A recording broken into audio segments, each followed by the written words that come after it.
हरिः सुमतिभिरनुमेयं शुभ्रकायं सखायं सुखमयमनपायं मुक्त्युपायं विमायं बृहयमहममेयं ध्येयमाम्नायगेयं सदयमसदजेयं श्रीसहायं भजेयं वेदव्यासगुणावासविद्याधीशसतां वश मां निराशङ्गतक्लेशं कुर्वनाशं हरे निशं विद्वदाद्यः समध्वोद्य प्रोद्यत्प्रद्योतनद्युतिः हृद्यो नवद्यो बुद्धिं मे दद्याच्छुद्धप्रसिद्धिमा कामधेनुर्यथा पूर्वं सर्वाभीष्टफलप्रदा तथा कलौ वादिराजश्रीपादोऽभीष्टदः सताम् यस्वानुभावमखिलश्रुतिसारमेकमध्यात्मदीपमतितितीर्षदां तमोन्धं संसारिणां करुणयाः पुराणगुह्यं तं व्याससूनुमुपयामि गुरुं मुनीनाम् दुर्वादिध्वान्तरवये वैष्णवेन्दीवरेन्दवे श्रीराघवेन्द्रगुरवे नमोऽत्यन्तदयालवे पात्रे धात्रे मनस्थात्रे विद्यादात्रे सदैव मे पित्रे मात्रे च मित्राय विश्वेशगुरवे नतिः श्रीमन्मध्वमहाचार्यपदपद्मैकसद्मनाम् अणूनां महतां चापि भवतात् करुणामि हरिः ॐ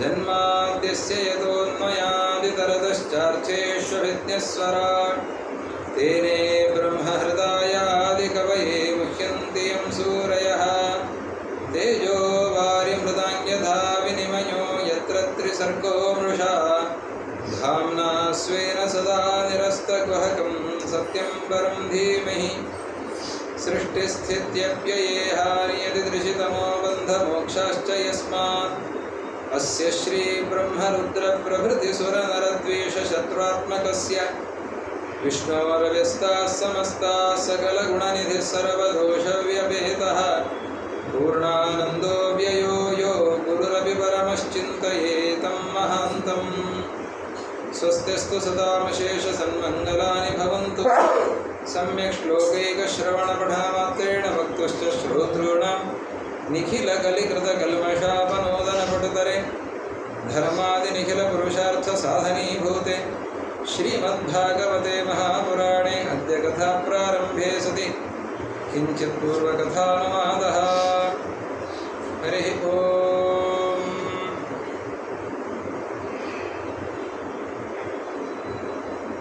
प्रोद्यद्दिवाकरसमानतनुं सहस्रसूर्योरुदीदितिभिराप्तसमस्तशक्तिं ज्ञानाभयाङ्कितकरं कपिलं च दत्तं ध्यायेदजादिसमितिं प्रतिबोधयन्तं श्रीकपिलाय नमः।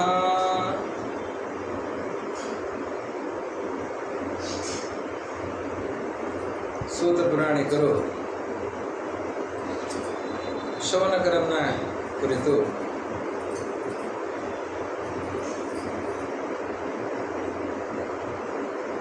ವಿದುರರಿಗೆ ಮೈತ್ರೇಯರು ಮಾಡಿರುವ ಉಪದೇಶವನ್ನು ನಿರೂಪಣೆ ಮಾಡ್ತಾ ಭಗವಂತನ ಸೃಷ್ಟಿಯ ಪ್ರಕ್ರಿಯೆಯ ನಿರೂಪಣೆಯನ್ನು ಮಾಡ್ತಾ ಚತುರ್ಮುಖ ಬ್ರಹ್ಮದೇವರಿಂದ ಸ್ವಯಂಭೂಮನು ಶತರೂಪಾದೇವಿಯರು ಬಂದಿದ್ದಾರೆ.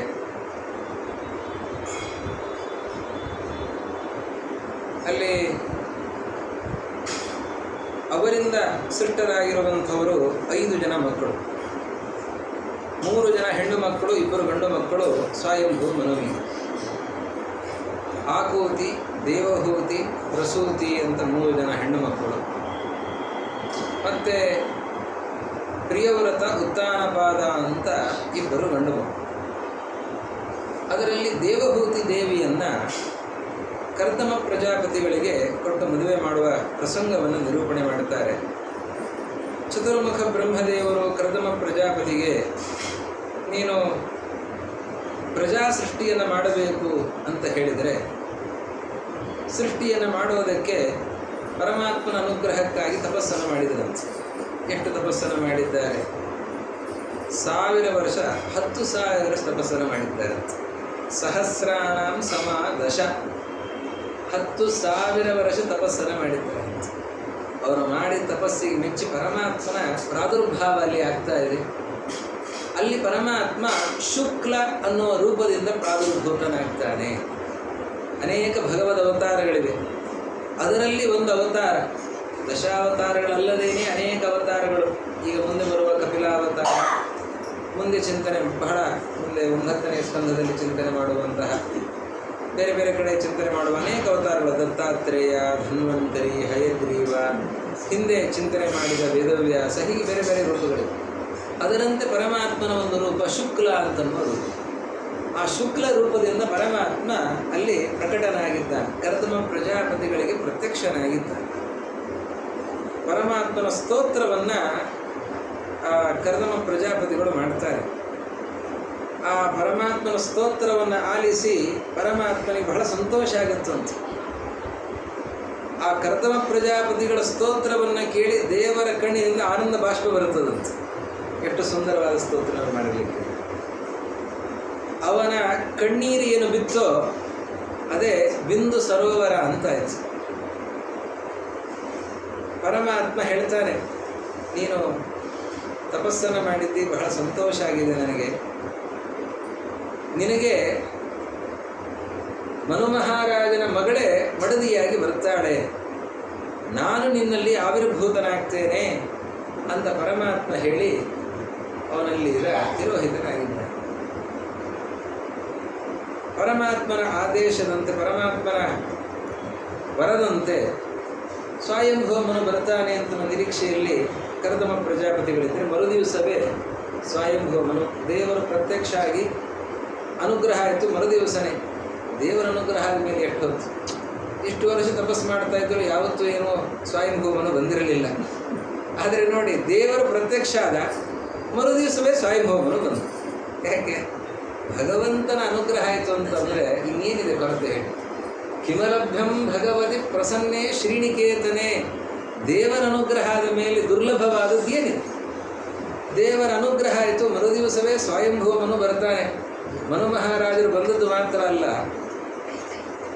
ದೇವಹೂತಿ ದೇವಿಯನ್ನು ಕರೆದುಕೊಂಡೇ ಬರ್ತಾ ಇದ್ದಾರೆ. ಯಾಕೆ ದೇವಹೂತಿ ಕರ್ಕೊಂಡ್ಬಂದದ್ದು ಅಂತಂದರೆ,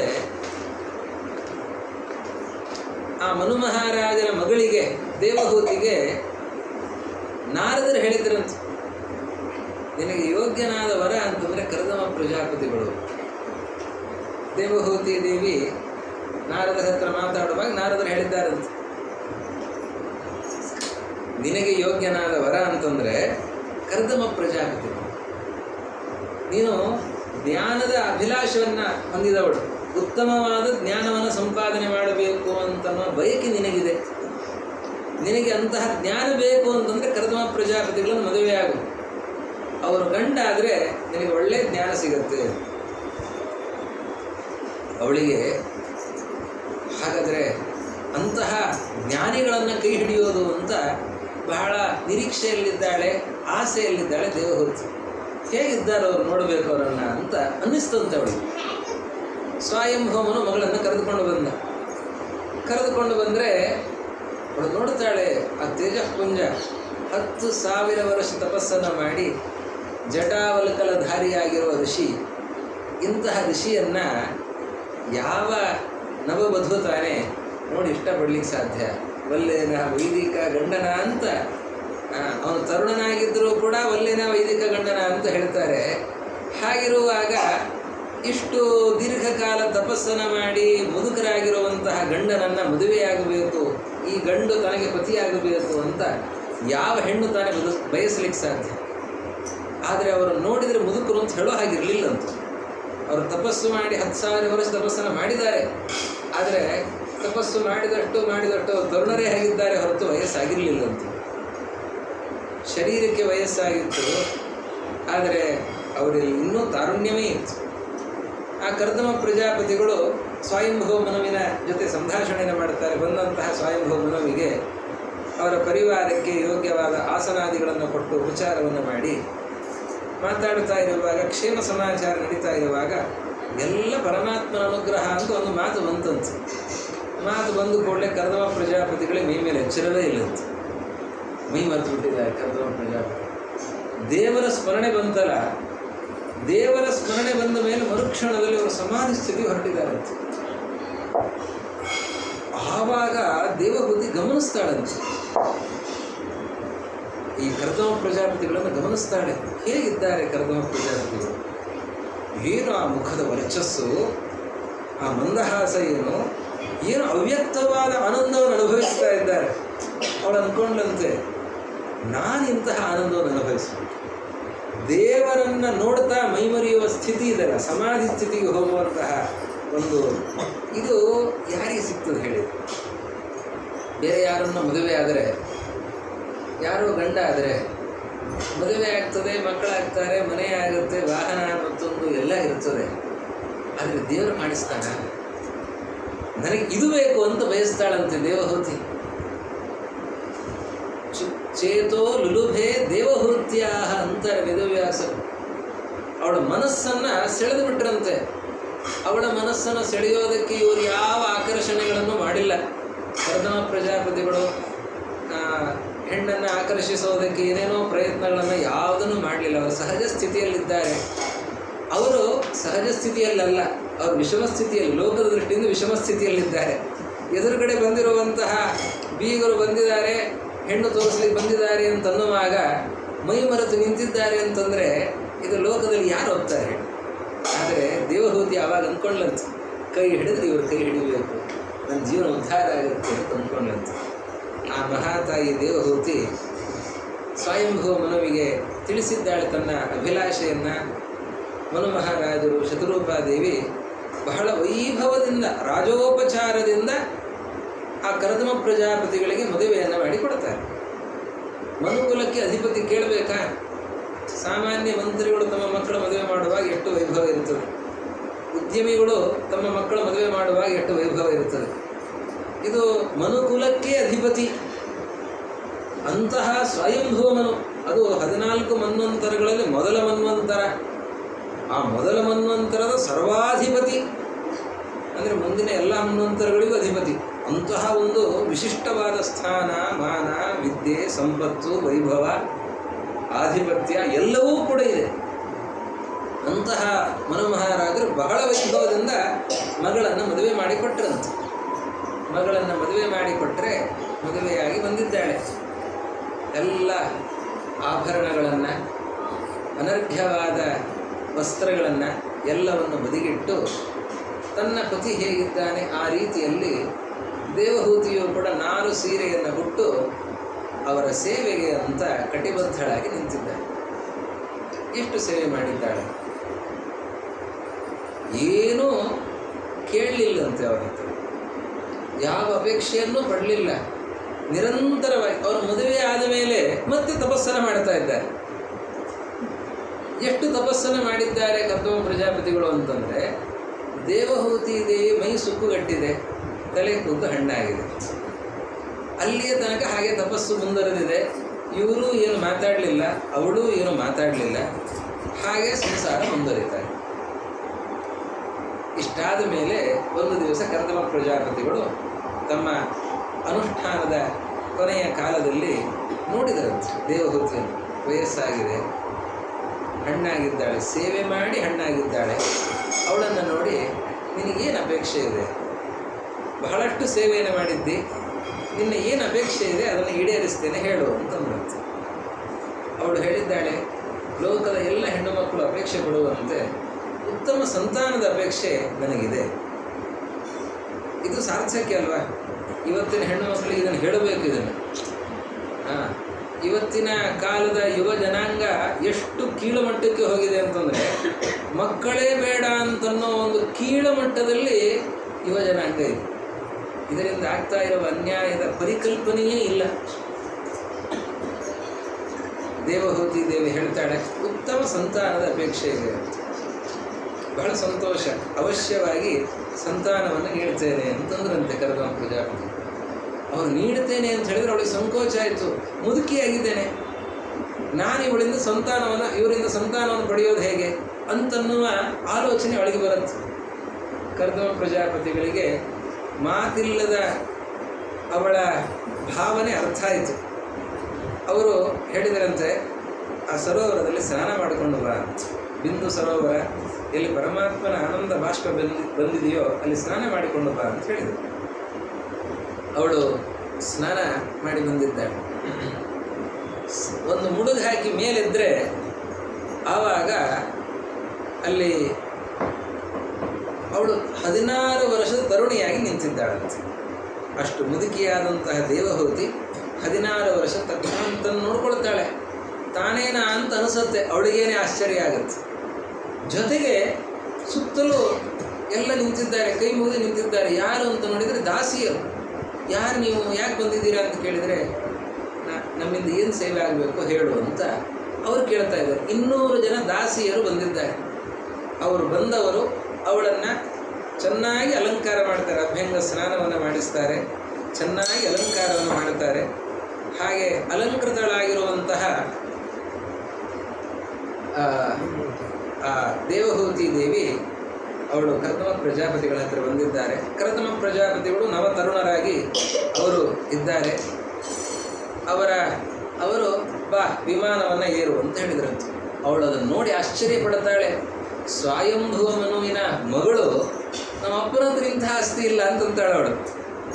ಆ ವಿಮಾನ ನೋಡೋದಕ್ಕೆ ಪರಮಾಶ್ಚರ್ಯಕರವಾಗಿದೆ. ಎಂತಹ ವಿಮಾನ ಅಂತಂದರೆ, ಆ ವಿಮಾನವನ್ನು ಏರೋದಕ್ಕೆ ಹವಳದ ಮೆಟ್ಟಿಲಂತ. ಹವಳದ ಬಣ್ಣ ಅಲ್ಲ, ಹವಳದ ಮೆಟ್ಟಿಲು. ಬಾಗಿಲು ವಜ್ರದ ಬಾಗಿಲಂತ. 7 ಅಂತಸ್ತಿನ ವಿಮಾನ ಅಂತ. ಯಾವ ವಿಮಾನ ಇದೆ ಇವತ್ತು? ಎಂತಹ ಯಾವ ದೇಶದಲ್ಲಿಯೂ ಇಲ್ಲ, ಯಾವ ಶ್ರೀಮಂತರ ಹತ್ರನೂ ಇಲ್ಲ. 7 ಅಂತಸ್ತಿನ ಉಪರಿ ವಿನ್ಯಸ್ತ ನಿಲಯೇಶು ಪೃಥಕ್ ಪೃಥಕ್. ಮೇಲೆ ಆ ಮಹಡಿಗಳು 7 ಮಹಡಿಗಳಿವೆ. ಅಷ್ಟು ಅಂತಹ ವಿಮಾನ. ಅದರಲ್ಲಿ ವಿಶೇಷ ಅಂತಂದರೆ ಒಂದೊಂದು ಮಹಡಿಯಲ್ಲಿಯೂ ಕೂಡ ವಿಚಿತ್ರವಾದ ಉದ್ಯಾನವನಗಳಂತೆ. ವಿಮಾನದ ಒಳಗೆ ಸರೋವರ, ಅಲ್ಲಿ ಬಗೆಯ ಬಳ್ಳಿಗಳು, ವೃಕ್ಷಗಳು, ಫಲಗಳು, ಪುಷ್ಪಗಳು, ಸುಗಂಧ. ಎಲ್ಲಿ ನೋಡಿದರೂ ಘಮಘಮ ಅಂತ ಒಳ್ಳೆ ಪುಷ್ಪಗಳ ಸುಗಂಧ ಅದು ಬೀಸ್ತಾ ಇದೆ. ಆ ರೀತಿಯಲ್ಲಿ ಉದ್ಯಾನವನಗಳು ಮತ್ತೊಂದು ಅದೆಲ್ಲವೂ ಕೂಡ ಇದೆ. ಅದರ ಜೊತೆಯಲ್ಲಿ ಒಂದೊಂದು ಮಹಡಿಯಲ್ಲಿಯೂ ಕೂಡ ವಿಚಿತ್ರವಾದ ಕೋಣೆಗಳು. ಆ ಶಿಲ್ಪಿಗಳು, ಯಾವ ಶಿಲ್ಪಿಯೂ ಕೂಡ ನಿರ್ಮಾಣ ಮಾಡೋದಕ್ಕೆ ಸಾಧ್ಯ ಇಲ್ಲದ ಅತ್ಯಂತ ವಿಚಿತ್ರವಾದ ಕೆತ್ತನೆಗಳಿಂದ ಕೂಡಿರುವಂತಹ ಸ್ತಂಭಗಳು, ಹಾಗೆ ರತ್ನಮಯವಾಗಿರುವಂತಹ ಮಂಟಪಗಳು, ಹಾಗೆ ಆ ವಿಚಿತ್ರವಾಗಿರುವ ಪರ್ಯಂಕಗಳು, ಹಂಸತೂಲಿಕಾ ಪರ್ಯಂಕಗಳು. ಆ ಪರ್ಯಂಕಗಳ ಮೇಲೆ ಹಾಸು ಎಷ್ಟು ಕೋಮಲವಾಗಿದೆ. ಅನೇಕ ರೀತಿಯ ದಿಂಬುಗಳು, ಕ್ಲುಪ್ತೈ ಕಶುಭಿಭಿ ದಾಂತೈ ಪರ್ಯಂಕ ವ್ಯಜನ ಆಸನೈ, ದಂತ ನಿರ್ಮಿತವಾದಂತಹ ಗಜದಂತ ನಿರ್ಮಿತವಾದಂತಹ ಮಂಚ, ಅದೇ ರೀತಿಯಲ್ಲಿ ವ್ಯಜನ ಆಸನ, ಇದೆಲ್ಲ ಅತ್ಯನರ್ಘ್ಯವಾಗಿರುವಂತಹ ವೈಭವ. ಇಂತಹ ಒಂದು ವಿಚಿತ್ರವಾದ ವಿಮಾನ. ಈ ವಿಮಾನವನ್ನು ನೋಡೇ ದೇವಹೂತಿ ದೇವಿ ಹೌಹಾರ್ತಾಳಂತೆ, ಎಂಥ ವೈಭವ ಇದು ಅಂತ. ಆ ವಿಮಾನಕ್ಕೆ ಕರ್ದಮ ಪ್ರಜಾಪತಿಗಳು ಕೈ ಹಿಡಿದು ಏರಿಸ್ತಾರಂತೆ. ನಡಿ ಹತ್ತು ಅಂತ ಹೇಳಿ ಹತ್ತಿಸಿಕೊಂಡು ಹೋಗ್ತಾರಂತೆ. ದೇವಹೂತಿ ದೇವಿ ಸಂಕೋಚದಲ್ಲಿ ನೀರಾಗಿ ಬಿಟ್ಟಿದ್ದಾಳಂತೆ. ಎಂಥ ವೈಭವ ಇದು, ನಮ್ಮ ಅಪ್ಪನ ಹತ್ರ ಇಂತಹ ಶ್ರೀಮಂತಿಕೆ ಇಲ್ಲ ಅಂತಾಳೆ. ಅದರಲ್ಲಿ ವಿಮಾನದಲ್ಲಿ ಏರಿ ಎಲ್ಲಿಗೆ ಹೋಗಬೇಕು? ಉದ್ಯಾನವನಕ್ಕೆ ಹೋಗಬೇಕು. ಯಾವ ಉದ್ಯಾನವನ ಇದು? ಯಾವುದೋ ಊಟಿ ಆಗಲಿ ಅಥವಾ ಇಲ್ಲೇ ಸುತ್ತಮುತ್ತ ಲಾಲ್ಬಾಗ್ ಆಗಲಿ ಅಕ್ಕಪಕ್ಕದ್ದಲ್ಲ.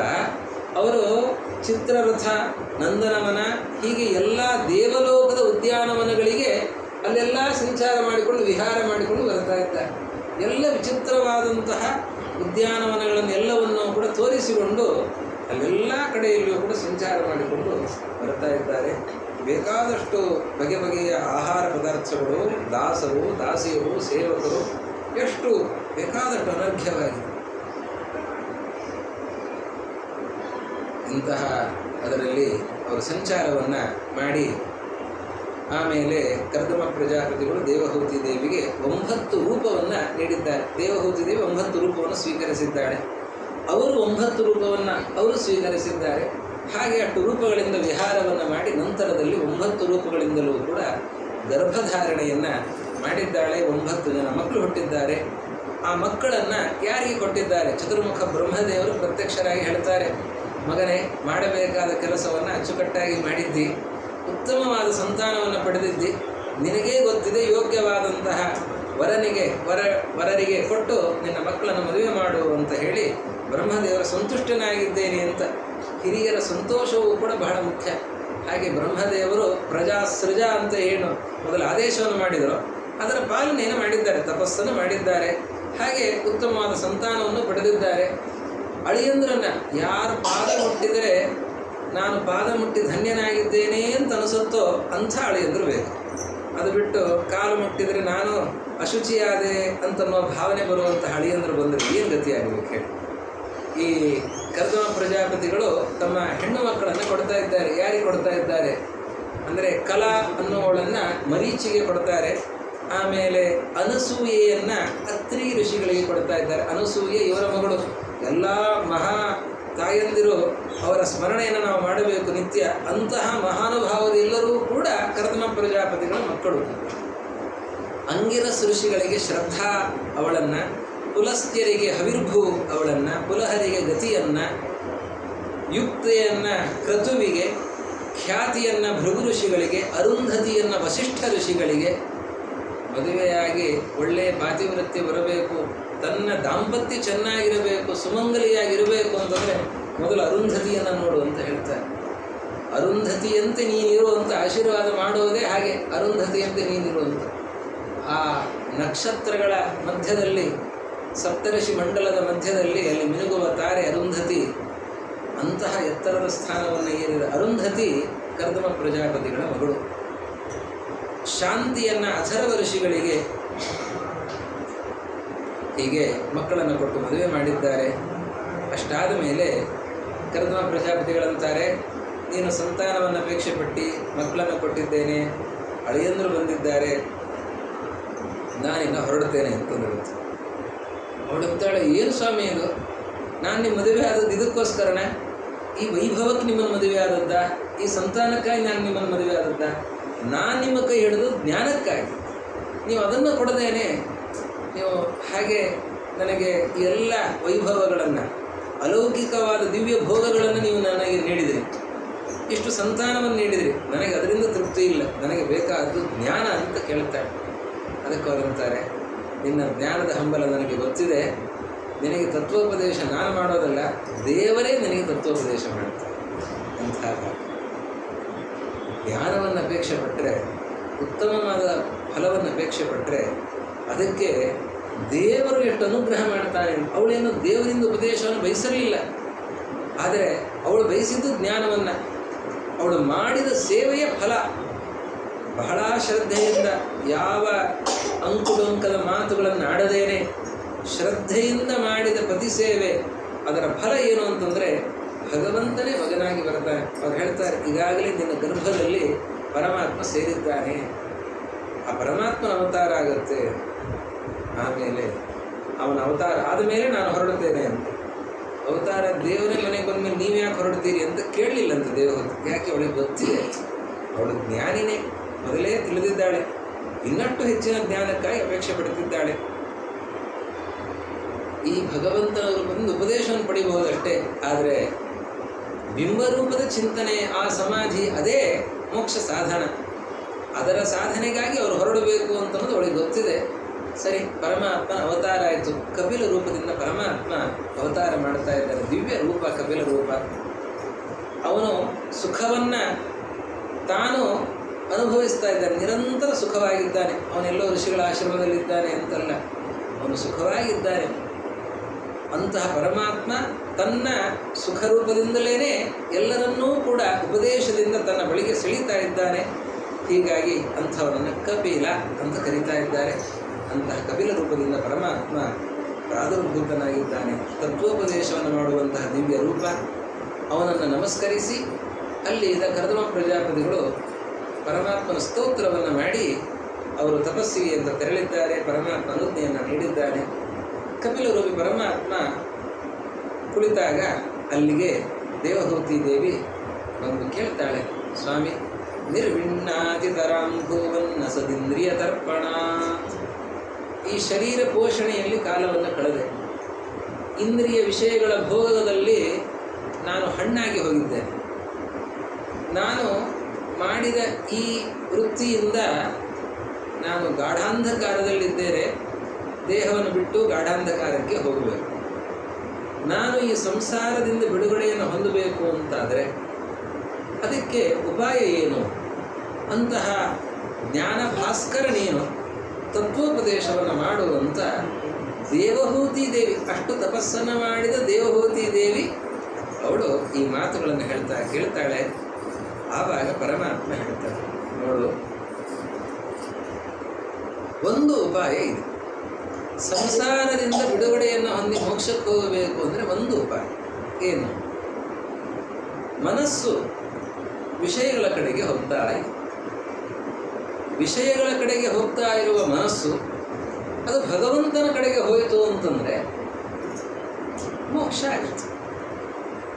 ಸಂಸಾರಕ್ಕೆ ಕಾರಣವೂ ಮನಸ್ಸೇ, ಮೋಕ್ಷಕ್ಕೆ ಕಾರಣವೂ ಮನಸ್ಸೇ. ನಮ್ಮ ಮನಸ್ಸೇ ಸಂಸಾರಕ್ಕೂ ಕಾರಣ, ಮೋಕ್ಷಕ್ಕೂ. ಅದು ಹೇಗೆ? ಚೇತಃ ಖಲ್ವಸ್ಯ ಬಂಧಾಯ ಮುಕ್ತಯೇ ಚಾತ್ಮನೋ ಮತಂ ಗುಣೇಶು ಸಕ್ತಂ ಬಂಧಾಯ ರತಂ ವಾ ಪುಂಸಿ ಮುಕ್ತಯೇ. ವಿಷಯಗಳಲ್ಲಿ ಮನಸ್ಸು ಆಸಕ್ತ ಆಯಿತು ಅಂತಂದರೆ ಅದು ಬಂಧನಕ್ಕೆ ಕಾರಣ ಆಗುತ್ತೆ. ಪರಮಾತ್ಮನಲ್ಲಿ ಆಸಕ್ತ ಆಯಿತು ಅಂತಂದರೆ ಮೋಕ್ಷಕ್ಕೆ ಕಾರಣ ಆಗುತ್ತೆ. ಮನಸ್ಸು ಬೀಗದ ಕೈ ಇದ್ದ, ಬೀಗ ಹಾಕೋದಕ್ಕೂ ಬೀಗದ ಕೈಯೇ ಕಾರಣ, ಬೀಗವನ್ನು ತೆಗೆಯೋದಕ್ಕೂ ಬೀಗದ ಕೈಯೇ ಕಾರಣ. ಎಡಕ್ಕೆ ತಿರುಗಿಸಿದರೆ ಬೀಗ ಹಾಕ್ಕೊಳ್ಳುತ್ತೆ, ಬಲಕ್ಕೆ ತಿರುಗಿಸಿದರೆ ಬೀಗ ತೆರೆದುಕೊಳ್ಳುತ್ತೆ. ಹಾಗೆ ಈ ಮನಸ್ಸು ಎಡಕ್ಕೆ ವಿಷಯಗಳ ಕಡೆಗೆ ಹೋಯಿತು ಅಂತಂದರೆ ಬಂಧನ ಆಗುತ್ತೆ, ಬಲಕ್ಕೆ ಪರಮಾತ್ಮನ ಕಡೆಗೆ ಹೋಯಿತು ಅಂತಂದರೆ ಮೋಚನ ಆಗುತ್ತೆ. ಪರಮಾತ್ಮನ ಕಡೆಗೆ ಹೋಗಬೇಕು ನೋಡಿ, ಅದಕ್ಕೆ ಪ್ರದಕ್ಷಿಣ, ಬಲಕ್ಕೆ ಹೋಗಬೇಕು. ದೇವರು ನಿಂತಿದ್ದಾನೆ ಹೀಗೆ, ನಾವು ಎದುರುಗಡೆ ಬಂದು ನಮಸ್ಕಾರವನ್ನು ಮಾಡುತ್ತೇವೆ. ನಮಸ್ಕಾರವನ್ನು ಎಲ್ಲಿ ಮಾಡಬೇಕು? ದೇವರ ಬಲಭಾಗದಲ್ಲಿ ನಮಸ್ಕಾರ. ನಮಗೆ ದೇವರು ಬಲಭಾಗದಲ್ಲಿರಬೇಕು, ದೇವರಿಗೆ ನಾವು ಬಲಭಾಗದಲ್ಲಿರಬೇಕು. ಆ ಸ್ಥಳದಲ್ಲಿ ನಮಸ್ಕಾರ ಮಾಡಬೇಕು. ನಮಸ್ಕಾರ ಮಾಡಿದ ಮೇಲೆ ಆಮೇಲೆ ಪ್ರದಕ್ಷಿಣ, ಬಲಕ್ಕಿನೇ ಹೋಗಿ ನಾವು ನಮ್ಮ ಬಲಕ್ಕೆ ಹೋಗಬೇಕು. ಅಲ್ಲಿ ಮತ್ತೆ ಬಲಕ್ಕೆ, ಮತ್ತೆ ಬಲಕ್ಕೆ, ಮತ್ತೆ ಬಲಕ್ಕೆ ಅಲ್ವಾ? ಹೀಗಾಗಿ ಅದನ್ನು ಪ್ರದಕ್ಷಿಣ ಅಂತ ಕರೆಯೋದು. ಪ್ರಕರ್ಷೇಣ ದಕ್ಷಿಣ ದಿಕ್ಕಿಗೆ ಹೋಗೋದು, ಬಲಕ್ಕೆನೇ ಹೋಗೋದಾದ್ದರಿಂದ ಎಡಕ್ಕೆ ಹೋಗೋ ಕ್ರಮ ಇಲ್ಲ, ಬಲಕ್ಕೆನೇ ಹೋಗೋದು. ಆದ್ದರಿಂದ ಅದನ್ನು ಪ್ರದಕ್ಷಿಣ ಅಂತ ಕರೀತಾರೆ. ಬಲಕ್ಕೆ ಹೋಗೋದಾದ್ದರಿಂದ ಪ್ರದಕ್ಷಿಣ. ನಾವು ಹಾಗೆ ಪರಮಾತ್ಮನ ಕಡೆಗೆ ಹೋಗ್ತಾ ಇದ್ದರೆ ಮೋಚನ ಆಗುತ್ತೆ, ಎಡಕ್ಕೆ ಲೆಫ್ಟಿಸ್ಟ್ ಆದರೆ ಬಂಧನದಲ್ಲಿ ಇರಬೇಕಾಗುತ್ತೆ. ಹೀಗಾಗಿ ವಿಷಯಗಳ ಕಡೆಗೆ ಹೋಯಿತು ಮನಸ್ಸು ಅಂತಂದರೆ ಬಂಧನ, ಪರಮಾತ್ಮನ ಕಡೆಗೆ ಮನಸ್ಸು ಹೋಯಿತು ಅಂದರೆ ಮೋಚ. ಏನು ಸ್ವಾಮಿ ಎಷ್ಟು ಸುಲಭವಾಗಿ ಹೇಳಿಬಿಟ್ಟು, ಯಾಕೆ ವಿಷಯಗಳ ಕಡೆಗೆ ಹೋಗುತ್ತೆ? ಯಾಕೆ ವಿಷಯದಿಂದ ದೇವರ ಕಡೆ ಹೇಗೆ ಹೋಗ್ಲಿಕ್ಕೆ ಸಾಧ್ಯ? ಇದು ನಮ್ಗೆ ಅರ್ಥ ಆಗಬೇಕಲ್ಲ. ಇದನ್ನು ಅರ್ಥ ಮಾಡಿಸ್ತೇನೆ ಕೇಳು ಅಂತ ಸ್ವಾಮಿ. ಯಾಕೆ ಮನಸ್ಸು ವಿಷಯಗಳ ಕಡೆಗೆ ಹೋಗ್ತದೆ? ನಾವು ಈಗ ಈ ಸ್ಥಿತಿಯಲ್ಲಿದ್ದೇವೆ, ಹೌದು. ಈ ಸ್ಥಿತಿಯಲ್ಲಿ ಇರಲಿಕ್ಕೆ ಕಾರಣ ಏನು? ಅದಕ್ಕೆ ಕಪಿಲ ಹೇಳ್ತಾನೆ, ಅಹಂ ಮಮಾಭಿಮಾನೋತ್ಥೈ ಕಾಮಲೋಭಾದಿಭಿರ್ಮಲೈ ವೀತಂ ಯದಾತ್ಮನಃಶುದ್ಧಂ ಅದುಃಖಮಸುಖಂ ಸಮಂ. ಇದಕ್ಕೆ ಕಾರಣ ಏನು ಅಂತಂದರೆ ಕಾಮ, ಕ್ರೋಧ, ಲೋಭ, ಮೋಹ, ಮದ, ಮತ್ಸರಗಳು, ಇವುಗಳು ಕಾರಣ. ವಿಷಯಗಳ ಕಡೆಗೆ ಹೋಗಲಿಕ್ಕೆ ನಾವು ಏನು ಬೆಳಗ್ಗೆಯಿಂದ ರಾತ್ರಿಯ ತನಕ ಏನೆಲ್ಲ ಮಾಡ್ತೇವೆ, ಇದೆಲ್ಲದಕ್ಕೂ ಏನು ಕಾರಣ? ನಮ್ಮ ಎಲ್ಲ ಪ್ರವೃತ್ತಿಗಳಿಗೆ ಏನು ಕಾರಣ? ಕಾಮಕ್ರೋಧಾದಿಗಳೇ ಕಾರಣ. ಆಸೆ ಕಾರಣ, ಸಿಟ್ಟು ಕಾರಣ, ಈರ್ಷ್ಯೆ ಕಾರಣ, ಅಹಂಕಾರ ಕಾರಣ, ಅಜ್ಞಾನ, ಮಿಥ್ಯಾಜ್ಞಾನ ಕಾರಣ. ಇದೆಲ್ಲವೂ ಕೂಡ ಕಾರಣ. ಇದ್ಯಾಕೆ ಬಂತು? ಕಾಮಕ್ರೋಧಾದಿಗಳಿರೋದರಿಂದ ವಿಷಯಗಳಲ್ಲಿ ನಮಗೆ ಆಸಕ್ತಿ ಇದೆ. ಕಾಮಕ್ರೋಧಾದಿಗಳು ಯಾಕೆ ಬಂದಿವೆ? ಅದಕ್ಕೆ ಅವನು ಹೇಳ್ತಾನೆ, ಅಹಂಕಾರ ಮಮಕಾರಗಳು ಕಾಮಕ್ರೋಧಾದಿಗಳಿಗೆ ಮೂಲ. ನಾನು ನನ್ನದು ಅಂತೇನಿದೆ ಅದರ ಮೇಲೆ ಎಲ್ಲ ನಿಂತಿರುತ್ತೆ. ನಾನು ನನ್ನದು ಅಂತ, ಇದು ನನ್ನ ಶರೀರ, ಚೆನ್ನಾಗಿ ಕಾಣಿಸ್ಬೇಕು, ಆಸೆ ಬಂತು. ನಾನು ಚೆನ್ನಾಗಿ ಕಾಣಿಸ್ಬೇಕು, ನಾನಲ್ಲ, ನನ್ನ ಶರೀರ ಇದು ಚೆನ್ನಾಗಿ ಕಾಣಿಸ್ಬೇಕು. ಈ ಆಸೆಗೆ ಮೂಲವಾದದ್ದು ಯಾವುದು? ಮಮಕಾರ. ಮಮಕಾರವೇ ಆಸೆಗೆ ಮೂಲ. ಅದರಿಂದ ಏನು ಬಂತು? ಅದರಿಂದ ಬಂದಂತಹ ಆಸೆ ಏನು? ಒಳ್ಳೆ ಸೀರೆ ಬೇಕು ಅಂತ ಆಸೆ ಬಂತು. ಈ ಆಸೆ ಇದನ್ನು ಯಜಮಾನರ ಹತ್ರ ಹೇಳಿದಾಗ ಅವ್ರು ಈಡೇರಿಸಲಿಲ್ಲ ಅಂತಂದರೆ ಏನಾಗುತ್ತೆ? ಅಲ್ವಾ? ಯಾವಾಗ ನಾವು ಬಯಸ್ತೇವೆ, ಬಯಸಿದ್ದು ಸಿಗೋದಿಲ್ಲ, ಆವಾಗ ಸಿಟ್ಟು ಬರುತ್ತೆ. ಯಾವಾಗಲೇ ಸಿಟ್ಟು ಬರಲಿ. ಸಿಟ್ಟಿಗೆ ಮೂಲ ಏನು? ಆಲೋಚನೆ ಮಾಡಬೇಕು. ಆಸೆ ಇದ್ರೆ ಸಿಟ್ಟು ಬರಲ್ಲ. ಆಸೆ ಈಡೇರಲಿಲ್ಲ ಅಂತಾದರೆ ಅಷ್ಟು ಮಾತ್ರಕ್ಕೂ ಸಿಟ್ಟು ಬರಲ್ಲ. ನಿರೀಕ್ಷೆ ಇರುತ್ತೆ. ಕೆಲವೊಮ್ಮೆ ನಿರೀಕ್ಷೆನೇ ಇರೋದಿಲ್ಲ, ಇದು ಅಸಂಭಾವಿತ ಅಂತ ಅನಿಸ್ಬಿಟ್ಟಿರುತ್ತೆ, ಅದು ಈಡೇರೋದಿಲ್ಲ, ಆವಾಗೇನು ಸಿಟ್ಟು ಬರಲ್ಲ. ಆದರೆ ಆಸೆ ಇದ್ದು, ನಿರೀಕ್ಷೆ ಇದ್ದು, ಅದು ಈಡೇರದೆ ಹೋದಾಗ ಆವಾಗ ಇವರಿಂದಾಗಿ ನನಗೆ ಇದು ದೊರಕಲಿಲ್ಲ. ಮಕ್ಕಳಿಗೆ ಸಿಟ್ಟು ಬರುತ್ತೆ. ಯಾವುದೋ ಒಂದು ಆಟಿಕೆ ಕೇಳ್ತಾಳೆ, ಅಲ್ಲೇನೋ ಯಾವ್ದು ಆಟಿಕೆ ಬೇಕು ನಿನಗೆ? ಏನು ಬೇಕು ನಿನಗೆ? ಏನು ಬೇಡ, ಜಾಣಿ. ಯಾವುದೋ ಒಂದು ವಸ್ತು ಬೇಕಾದಾಗ ಇವರು ನನಗೆ ಇದನ್ನು ಕೊಡ್ತಾರೆ, ಇವರಿಂದ ನನಗೆ ಇದು ದೊರಕ್ತದೆ ಅಂತನ್ನುವ ಒಂದು ನಿರೀಕ್ಷೆ ಇರುತ್ತೆ. ಆಸೆಯ ಹಿಂದೆ ನಿರೀಕ್ಷೆ ಇರುತ್ತೆ. ಆ ನಿರೀಕ್ಷೆ ಇದ್ದು ಅದು ದೊರಕಲಿಲ್ಲ ಅಂತಾದರೆ, ಅದು ಸಿಗಲಿಲ್ಲ ಅಂತಾದರೆ ಆವಾಗ ಸಿಟ್ಟು ಬರುತ್ತೆ. ಓ, ಇವರು ನನಗೆ ಕೊಡಲಿಲ್ಲ ಅಂತೇಳಿ ಸಿಟ್ಟು ಬರುತ್ತೆ. ಸಿಟ್ಟಿಗೆ ಕಾರಣ ಹಾಗಾದರೆ ವಸ್ತು ಸಿಕ್ಕಾಗ ಅದರ ಮೇಲೆ ಲೋಭ, ಮೋಹ, ಮದ, ಇದೆಲ್ಲವೂ ಕೂಡ ಲೋಭ, ಮೋಹ, ಮದಗಳು ಅದೆಲ್ಲವೂ ವಸ್ತು ಸಿಕ್ಕಾಗ ಬರುವಂಥದ್ದು. ಲೋಭ ಅಂತಂದ್ರೆ ಏನು? ಇರುವ ವಸ್ತುವನ್ನು ನಾನು ಬಿಟ್ಟುಕೊಡಬಾರದು. ಅತ್ಯಾಗೇಚ್ಛಾ ಲೋಭ, ಅದನ್ನು ಯಾವ ಕಾರಣಕ್ಕೂ ಕೂಡ ಲೋಭಿ ಅಂತ ಹೇಳ್ತೇವೆ. ಏನು ಲೋಭಿ ಅಂತಂದರೆ? ಕೃಪಣ, ಲೋಭಿ ಅಂತಂದರೆ ಏನು? ಲೋಭಿ ಅಂದರೆ ತನ್ನ ಹತ್ರ ಇರೋದನ್ನು ಯಾರಿಗೂ ಕೊಡೋದಿಲ್ಲ, ಅವನೇ ತಾನೇ ಲೋಭಿ ಅಂತಂದ್ರೆ. ಲೋಭ ಅಂತಂದ್ರೆ ಏನು? ತನ್ನಲ್ಲಿರೋದನ್ನು ಕೊಡಬಾರದು ಅಂತನೋ ಭಾವನೆ, ಇದನ್ನೇ ಯಾರಿಗೂ ಕೊಡಬಾರದು. ಇದಕ್ಕೆ ಕಾರಣ ಏನು? ಅದಕ್ಕೂ ಅದೇ ಕಾರಣ. ಅಹಂಕಾರ ಮಮಕಾರಗಳು, ಅದರಿಂದ ಬಂದಿರುವ ಆಸೆ, ಅದೇ ಆಸೆಯಿಂದ ವಸ್ತು ಸಿಕ್ಕಾಗ ಅದರ ಮೇಲೆ ಲೋಭ ಬಂತು. ಮೋಹ ಅಂತಂದ್ರೆ ಏನು? ವಿಪರೀತ ಜ್ಞಾನ. ವಿಪರೀತ ಜ್ಞಾನ ಯಾವ ರೀತಿಯ ವಿಪರೀತ ಜ್ಞಾನ? ಇದು ನನಗೆ ಸುಖ ಸಾಧನ ಅಂತನ್ನೋ ಜ್ಞಾನ, ಇದು ನನಗೆ ಯಾವಾಗಲೂ ಸುಖವನ್ನು ಕೊಡುತ್ತದೆ ಅಂತನ್ನೋ ಒಂದು ಭ್ರಾಂತಿ. ಅಶಾಶ್ವತವಾದ ವಸ್ತು ಶಾಶ್ವತ ಅಂತನ್ನುವುದು, ಸುಖ ಸಾಧನವಲ್ಲದ್ದು ಸುಖ ಸಾಧನ ಅಂತನ್ನುವ ಭ್ರಾಂತಿ ಇದೆ ಮೋಹ, ಲೋಭ, ಮೋಹ. ಅದರ ಜೊತೆಯಲ್ಲಿ ಹೊಂದಿರುವಂಥದ್ದು ಇನ್ನೊಂದು ಯಾವುದು ಅಂತಂದರೆ ಮದ. ನನ್ನ ಹತ್ರ ಇಂಥದ್ದಿದೆ, ಉಳಿದವರೆಲ್ಲ ಕಾಂಚೀವರಂ ಉಟ್ಕೊಂಡ್ರೆ ನಾನು ಮೈಸೂರು ಸಿಲ್ಕ್ ಉಟ್ಕೊಂಡಿದ್ದೇನೆ ಅಂತನ್ನುವ ಒಂದು ಅಹಂಕಾರ ಬರುತ್ತೆ.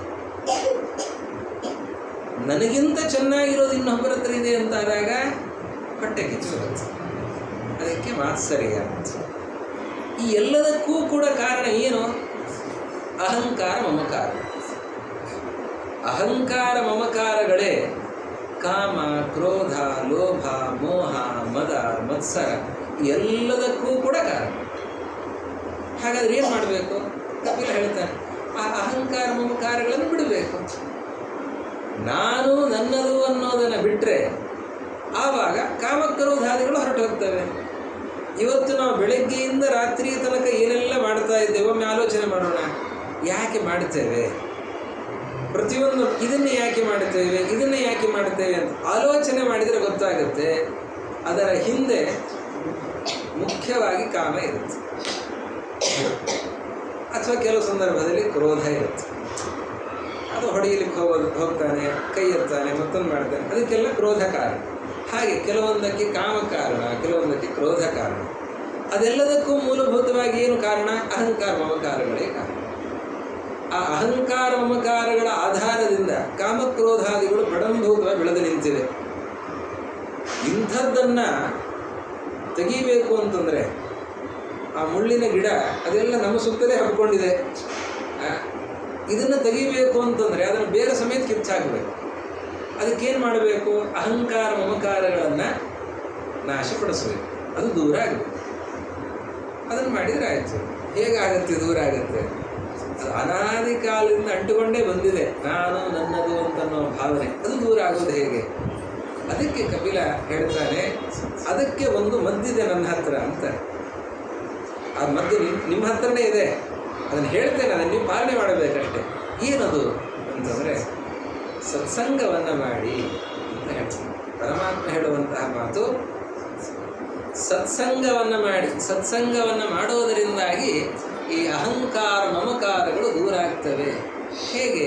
ಸತ್ಸಂಗವನ್ನು ಮಾಡುವುದರಿಂದ ಅಹಂಕಾರ ಮಮಕಾರಗಳು ದೂರ ಆಗುವುದು ಹೇಗೆ ಅಂತ ಜಿಜ್ಞಾಸೆ ಬಂದಾಗ ಅದಕ್ಕೆ ಹೇಳ್ತಾನೆ, ಅವರು ಯಾವಾಗಲೂ ಭಗವಂತನ ಮಹಿಮೆಗಳನ್ನು ಹೇಳ್ತಾನೇ ಇರ್ತಾರೆ. ಅವರ ಜೊತೆಯಲ್ಲಿದ್ದರೆ ಆ ಭಗವಂತನ ಮಹಿಮೆಗಳನ್ನು ಕೇಳಿ ಕೇಳಿ ಕೇಳಿ ಭಗವಂತನಲ್ಲಿ ಅಭಿರುಚಿ ಬರ್ತದೆ. ಇವಾಗ ನಮಗೆ ದೇವರು ದೂರ ಆಗಿದ್ದಾನೆ, ಯಾಕೆಂದರೆ ದೇವರ ಬಗ್ಗೆ ನಮಗೇನೂ ಗೊತ್ತಿಲ್ಲ. ದೇವರ ಹತ್ತಿರ ಆಗಬೇಕು ಅಂತಂದರೆ ದೇವರ ಬಗ್ಗೆ ತಿಳಿದಾಗ ಆವಾಗ ದೇವರು ಬೇಕು ಅಂತ ಅನ್ನಿಸ್ತಾನೆ. ನಾವು ಇದು ಚೆನ್ನಾಗಿದೆ ಅದು ಚೆನ್ನಾಗಿದೆ ಅಂತ ಹೊಸದಾಗಿ ಬರುವಂತಹ ಬೇರೆ ಬೇರೆ ಪದಾರ್ಥಗಳನ್ನು ಅದರ ಬಗ್ಗೆ ತಿಳ್ಕೊಳ್ತಾ ಇರ್ತೇವೆ, ಅದು ಬೇಕು ಅಂತ ಬಯಸ್ತಾ ಇರ್ತೀವಿ. ಯಾಕೆಂದರೆ ಅದನ್ನು ತಿಳಿದಾಗ ಅದು ಬೇಕು ಅಂತ ಅನಿಸುತ್ತೆ. ದೇವರ ಬಗ್ಗೆ ನಾವು ತಿಳಿದೇ ಇಲ್ಲ, ಆದ್ದರಿಂದ ದೇವರು ಬೇಕು ಅಂತ ಅನಿಸೋದೇ. ಅದಕ್ಕೆ ಸಜ್ಜನರ ಸಂಘದಲ್ಲಿದ್ದರೆ ಆವಾಗ ದೇವರನ್ನು ಅರ್ಥ ಮಾಡಿಕೊಳ್ಳಿಕ್ಕಾಗುತ್ತೆ. ಸಜ್ಜನರು ಅಂತಂದರೆ ಯಾರು?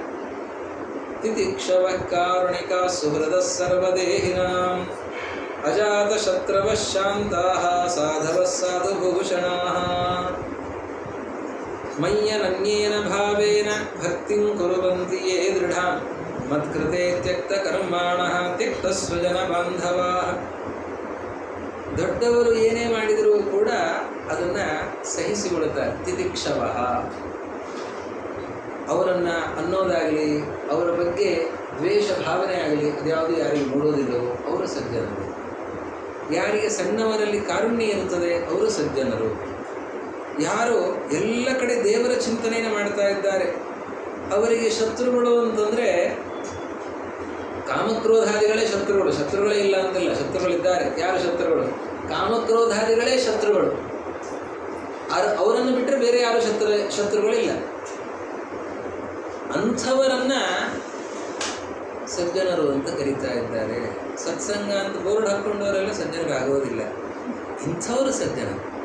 ಯಾರಿಗೆ ಭಕ್ತಿಯಾದಿ ಗುಣಗಳೇ ಅವರಿಗೆ ಅಲಂಕಾರವಾಗಿವೆ, ಯಾವಾಗಲೂ ನನ್ನ ಕಥೆಗಳನ್ನು ಹೇಳ್ತಾ ಇರ್ತಾರೆ, ಕೇಳ್ತಾ ಇರ್ತಾರೆ, ಎಲ್ಲ ಕಡೆ ನನ್ನನ್ನು ಕಾಣ್ತಾ ಇರ್ತಾರೆ, ನನ್ನ ಪ್ರೀತಿಗಾಗಿ ಅನೇಕ ತಪಸ್ಸುಗಳನ್ನು ಮಾಡ್ತಾ ಇರ್ತಾರೆ. ಇಂಥವರನ್ನು ಸಜ್ಜನರು ಅಂತ ಕರಿಬೇಕು ಅಂತ ಹೇಳ್ತಾ ಆ ಸತ್ಸಂಗವನ್ನು ಮಾಡು ಅಂತ ಪರಮಾತ್ಮ ಉಪದೇಶವನ್ನು ಮಾಡುತ್ತಾನೆ. ಆ ಸಜ್ಜನರು ಹೇಗಿದ್ದಾರೆ ಅಂತನ್ನೋದನ್ನು ತಿಳಿಸಿದ್ದಾನೆ. ಅದಾದ ಮೇಲೆ ತತ್ವಗಳ ನಿರೂಪಣೆಯನ್ನು ಮಾಡುವಂತ ಕೇಳಿದಾಗ ದೇವಹೂತಿ ದೇವಿಗೆ ಕಪಿಲ ಹೇಳ್ತಾನೆ, ಪ್ರಧಾನವಾಗಿ 24 ತತ್ವಗಳು. ಅದು ಹೇಗೆ ಅಂತಂದರೆ ಅದರಲ್ಲಿ ಮೂಲಭೂತವಾಗಿ ಪ್ರಕೃತಿ, ಪುರುಷ ಅದೆಲ್ಲದಕ್ಕೂ ನಿಯಾಮಕನಾಗಿ ಪರಮಾತ್ಮ ಇದ್ದಾನೆ. ಪ್ರಕೃತಿ ಅನಾದಿಕಾಲೀನವಾದ ಪ್ರಕೃತಿ ಇದೆ. ಆ ಪ್ರಕೃತಿಯಿಂದ ಸೃಷ್ಟಿಯಾಗಬೇಕು ಅಂದರೆ ಪರಮಪುರುಷನಾದ ಪರಮಾತ್ಮನ ವ್ಯಾಪಾರ ಇಲ್ಲದೇನೆ, ಅವನ ಪ್ರೇರಣೆ ಇಲ್ಲದೇನೆ, ಅವನ ಜ್ಞಾನೇಚ್ಛಾಗಳಿಲ್ಲದೇನೆ ಯಾವುದು ನಡೆಯೋದಿಲ್ಲ. ಅವನ ಪ್ರೇರಣೆ, ಅವನ ಇಚ್ಛೆ, ಅದರಿಂದಾಗಿ ಪ್ರಕೃತಿಯಿಂದ ಸೃಷ್ಟಿಯಾಗ್ತಾ ಹೋಗುತ್ತೆ. ಸತ್ವ ರಜಸ್ಸು ತಮಸ್ಸು ಅಂತ ಗುಣಗಳು, ತ್ರಿಗುಣಗಳು, ಅದು ಬಂಧಕವಾದಂಥದ್ದು. ಆನಂತರದಲ್ಲಿ ಅಹಂಕಾರ ತತ್ವ, ಮಹತ್ತತ್ವ, ಅಹಂಕಾರ ತತ್ವ, ಹೀಗೆ ಆ ತತ್ವಗಳನ್ನೆಲ್ಲ ನಿರೂಪಣೆ ಮಾಡ್ತಾ ಆಮೇಲೆ ಪಂಚ ತನ್ಮಾತ್ರೆಗಳು, ಪಂಚಭೂತಗಳು, 10 ಇಂದ್ರಿಯಗಳು, ಬುದ್ಧಿ, ಮನಸ್ಸು, ಇದೆಲ್ಲವನ್ನು ಕೂಡ ಸೇರಿ 24 ತತ್ವಗಳು. ಆ 24 ತತ್ವಗಳ ನಿರೂಪಣೆಯನ್ನು ಮಾಡಿ ಈ ತತ್ವಗಳಿಂದ ಇದರ ಬಂಧನಕ್ಕೆ ನಾವೇನು ಒಳಗಾಗಿದ್ದೇವೆ, ಇದರಿಂದ ಬಿಡುಗಡೆಯನ್ನು ಹೊಂದುವುದಕ್ಕೆ ಏನು ಮಾಡಬೇಕು ಅಂತಂದರೆ ಯೋಗ ಅನುಷ್ಠಾನವನ್ನು ಮಾಡಬೇಕು. ಯೋಗದ ಬಗ್ಗೆ ಅದ್ಭುತವಾದ ನಿರೂಪಣೆ. ಇವತ್ತು ಯೋಗ ಅಂತ ಹೇಳಿ ಅನೇಕರು ಅನೇಕ ರೀತಿಯಲ್ಲೆಲ್ಲ ಹೇಳ್ತಾರೆ, ಅದೆಲ್ಲ ಯೋಗಾಭಾಸಗಳು. ನಿಜವಾದ ಯೋಗ ಏನು ಅಂತನ್ನೋದನ್ನು ಕಪಿಲ ಉಪದೇಶ ಮಾಡ್ತಾನೆ. ಯೋಗಾಚಾರ್ಯ ಕಪಿಲ ಮತ್ತು ದತ್ತಾತ್ರೇಯ ಈ 2 ರೂಪಗಳಿಂದ ಯೋಗದ ನಿರೂಪಣೆಯನ್ನು ಅದ್ಭುತವಾಗಿ ಮಾಡ್ತಾನೆ. ಯೋಗಸ್ಯ ಲಕ್ಷಣಂ ವಕ್ಷ್ಯೆ ಸಬೀಜಸ್ಯ ನೃಪಾತ್ಮಜೇ ಮನೋ ಏನೈವ ವಿಧಿನಾ ಪ್ರಸನ್ನಂ ಯಾತಿ ಸತ್ಪಥಂ. ಯೋಗದ ಬಗ್ಗೆ ನಾನು ಹೇಳ್ತೇನೆ. ಯೋಗದ ಬಗ್ಗೆ ಹೇಳುವಾಗ ಒಂದು ತಿಳಿದುಕೋ, ಸಬೀಜ ಯೋಗ, ನಿರ್ಬೀಜ ಯೋಗ ಅಂತ 2 ರೀತಿಯ ಯೋಗ ಇದೆ. ಏನು ಸಬೀಜ ಯೋಗ, ನಿರ್ಬೀಜ ಯೋಗ ಅಂತಂದರೆ, ಬೀಜ ಅಂತಂದರೆ ಕಾರಣ, ಬೀಜದಿಂದಲೇ ತಾನೇ ಮರ ಆಗೋದು. ಬೀಜ ಅಂತಂದರೆ ಕಾರಣ. ಜಗತ್ಕಾರಣನಾದ ಪರಮಾತ್ಮನ ಚಿಂತನೆಯನ್ನು ಒಳಗೊಂಡಿರುವಂತಹ ಯೋಗ ಏನಿದೆ ಅದನ್ನು ಸಬೀಜ ಯೋಗ. ದೇವರನ್ನು ಮರೆತು, ದೇವರ ಆಲೋಚನೆ ಇಲ್ಲದೇನೆ ಒಂದು ಸೊನ್ನೆಯನ್ನು ಹಾಕಿ ಮಧ್ಯದಲ್ಲಿ ಒಂದು ಚುಕ್ಕೆಯನ್ನು ಹಾಕಿ ನೀವು ಅದನ್ನೇ ಗಮನಿಸ್ತಾ ಇರಿ, ಶೂನ್ಯ, ಏನಿಲ್ಲ ಅಂತ ಚಿಂತನೆ ಮಾಡ್ತಾ ಇರಿ ಅಂತ ಇವತ್ತಿನ ಯೋಗ ಕ್ಲಾಸ್ಗಳಲ್ಲಿ ಹೇಳ್ಕೊಡೋದು ಅದನ್ನೇ. ಇದು ನಿರ್ಬೀಜ ಯೋಗ. ಇದರಿಂದ ಏನು ಉಪಯೋಗ? ಮನಸ್ಸಿನ ಏಕಾಗ್ರತೆ ಸಾಧ್ಯ ಆದೀತೆ ಹೊರತಾಗಿ ಅದರ ನಿಜವಾದ ಫಲ ಸಾಧ್ಯ ಆಗೋದಿಲ್ಲ. ಈ ಸಬೀಜ ಯೋಗ ಪರಮಾತ್ಮನ ಚಿಂತನೆಯನ್ನು ಒಳಗೊಂಡಿರುವ ಅದ್ಭುತವಾದ ಭಗವಂತನ ಮಹಿಮೆಗಳನ್ನು ಚಿಂತನೆ ಮಾಡುವಿಕೆನೇ ಅದೇ ಯೋಗ ಅಂತಂದರೆ. ಯೋಗ ಅಂತಂದರೆ ಮನಸ್ಸು ಪರಮಾತ್ಮನನ್ನು ಹೋಗಿ ಸೇರೋದು, ಅದು ಯೋಗ. ಯೋಗ ಅಂತಂದರೆ ಉಪಾಯ ಅಂತಂದರೆ ಅದೇ ಯಾವುದೋ ಪರಮಾತ್ಮನಲ್ಲಿ ಹೋಗಿ ಸೇರೋದು, ಮನಸ್ಸು ಪರಮಾತ್ಮನಲ್ಲಿ ನೆಲೆಗೊಳ್ಳಬೇಕು. ಅದಕ್ಕೆ ಏನು ಮಾಡಬೇಕು? ಅದಕ್ಕೆ ಕೆಲವು ಉಪಾಯಗಳಿವೆ, ಅದಕ್ಕೆ ಮೆಟ್ಟಿಲುಗಳಿವೆ. ಅದನ್ನೆಲ್ಲವನ್ನೂ ಪಾಲನೆ ಮಾಡುತ್ತಾ ಈ ಯೋಗಾನುಷ್ಠಾನವನ್ನು ಮಾಡಬೇಕು. ಏನು ಮೆಟ್ಟಿಲುಗಳು? ಅದನ್ನು ಪರಮಾತ್ಮ ಹೇಳ್ತಾರೆ. ಬಹಳ ಮುಖ್ಯವಾದಂತಹ ಸಾರಭೂತವಾದ ಕಪಿಲೋಪದೇಶದಲ್ಲಿ ಅತ್ಯಂತ ಸಾರಭೂತವಾಗಿರುವಂತಹ ವಿಷಯ ಇದು. ಸರ್ವತೋ ಮನಸೋ ಸಂಗಂ ಸ್ವಧರ್ಮಾಚರಣಂ. ಇದೇ ರೀತಿಯ ವಿಷಯ 3 ಕಡೆಯಲ್ಲಿ ಬರುತ್ತದೆ. ಅದು ತೃತೀಯ ಸ್ಕಂಧ, ಸಪ್ತಮ ಸ್ಕಂಧ ಮತ್ತು ಏಕಾದಶ ಸ್ಕಂಧದಲ್ಲಿ. ಇಲ್ಲಿ ನಿರೂಪಣೆ ಮಾಡ್ತಾ ಇದಕ್ಕೆ ಬಹಳ ಮುಖ್ಯ ಮಹತ್ವ ಇದೆ. ಆದ್ದರಿಂದ 3 ಕಡೆ ಅದರಲ್ಲಿ ಹೇಳ್ತಾರೆ. ಸ್ವಧರ್ಮಾಚರಣಂ ಶಕ್ತಿಯ ವಿಧರ್ಮಾಚ ನಿವರ್ತನಂ. ಮೊದಲಿಗೆ ಮಾಡಬೇಕಾದ್ದೇನು? ಯಥಾಶಕ್ತಿ ಸ್ವಧರ್ಮಾಚರಣೆ. ನಾನು ಏನು ಮಾಡ್ತಾ ಇದ್ದೇನೆ? ನಾನು ನನ್ನ ಶಕ್ತಿಗನುಗುಣವಾಗಿ ಧರ್ಮಾಚರಣೆಯನ್ನು ಮಾಡ್ತಾ ಇದ್ದೇನೆ. ಇಲ್ಲಿ ಒಂದೊಂದು ಮಾತಿಗೂ ಬಹಳ ಮಹತ್ವ ಇದೆ. ಈಗ ಧರ್ಮಾಚರಣೆ ಮಾಡಿದರೆ ಎಲ್ಲ ಧರ್ಮಾಚರಣೆ ಎಲ್ಲರೂ ಮಾಡಲಿಕ್ಕೆ ಸಾಧ್ಯ ಇಲ್ಲ. ಬ್ರಹ್ಮದೇವರು ಮಾಡೋದನ್ನು ಯಾರು ಇಂದ್ರದೇವರು ಮಾಡಲಿಕ್ಕೆ ಸಾಧ್ಯ ಇಲ್ಲ. ಸರಿ, ಅವ್ರು ಮಾಡೋದನ್ನು ನಾನು ಮಾಡಲಿಕ್ಕಾಗಲ್ಲ. ಅವ್ರು ಮಾಡಲಿಕ್ಕಾಗೋದಿಲ್ಲ, ನೀವು ಮಾಡಲಿಕ್ಕಾಗೋದು ನೀವು ಮಾಡಬೇಕಲ್ಲ. ಕಪಿಲ ಹೇಳ್ತಾನೆ, ಅದನ್ನು ನಿನಗೇನು ಸಾಮರ್ಥ್ಯ ಇದೆ ಅದನ್ನು ನೀನು ಮಾಡ್ತಾ ಇದ್ದೀಯಾ? ಆತ್ಮಾವಲೋಕನ ಮಾಡ. ನಮ್ಮ ಶಕ್ತಿಗೆ ಅನುಗುಣವಾಗಿ ನಾವು ಎಷ್ಟು ಧರ್ಮಾಚರಣೆಯನ್ನು ಮಾಡಬಹುದು ಅಷ್ಟು ಧರ್ಮಾಚರಣೆಯನ್ನು ನಾವು ಮಾಡ್ತಾ ಇದ್ದೇವಾ? ಇದು ಮೊದಲಿಗೆ. ಅದಾದ ಮೇಲೆ ನಾವು ಆ ಧರ್ಮಾಚರಣೆಯಲ್ಲಿ ನಮ್ಮನ್ನು ನಾವು ತೊಡಗಿಸಿಕೊಳ್ಳಬೇಕು. ಶಕ್ತಿಗೆ ಅನುಗುಣವಾಗಿ ಎಷ್ಟು ಸಾಮರ್ಥ್ಯ ಇದೆ ಅಷ್ಟು ಧರ್ಮಾಚರಣೆಯನ್ನು ಮಾಡಬೇಕು. ಸ್ವಧರ್ಮಾಚರಣಂ ಶಕ್ತಿ. ಆಮೇಲೆ ವಿಧರ್ಮಾಚ ನಿವರ್ತನಂ. ಮಾಡ್ತಾ ಇರುವ ಅಪರಾಧಗಳು, ಏನು ತಪ್ಪು ಮಾಡ್ತಾ ಇದ್ದೇವೆ ಅದನ್ನು ಬಿಡಬೇಕು. ಅದೆಲ್ಲವನ್ನು ನಮ್ಮ ತಪ್ಪು ನಮಗೆ ಚೆನ್ನಾಗಿ ಗೊತ್ತಿರ್ತದೆ, ಇನ್ನೊಬ್ಬರು ಹೇಳಬೇಕಾಗಿಲ್ಲ.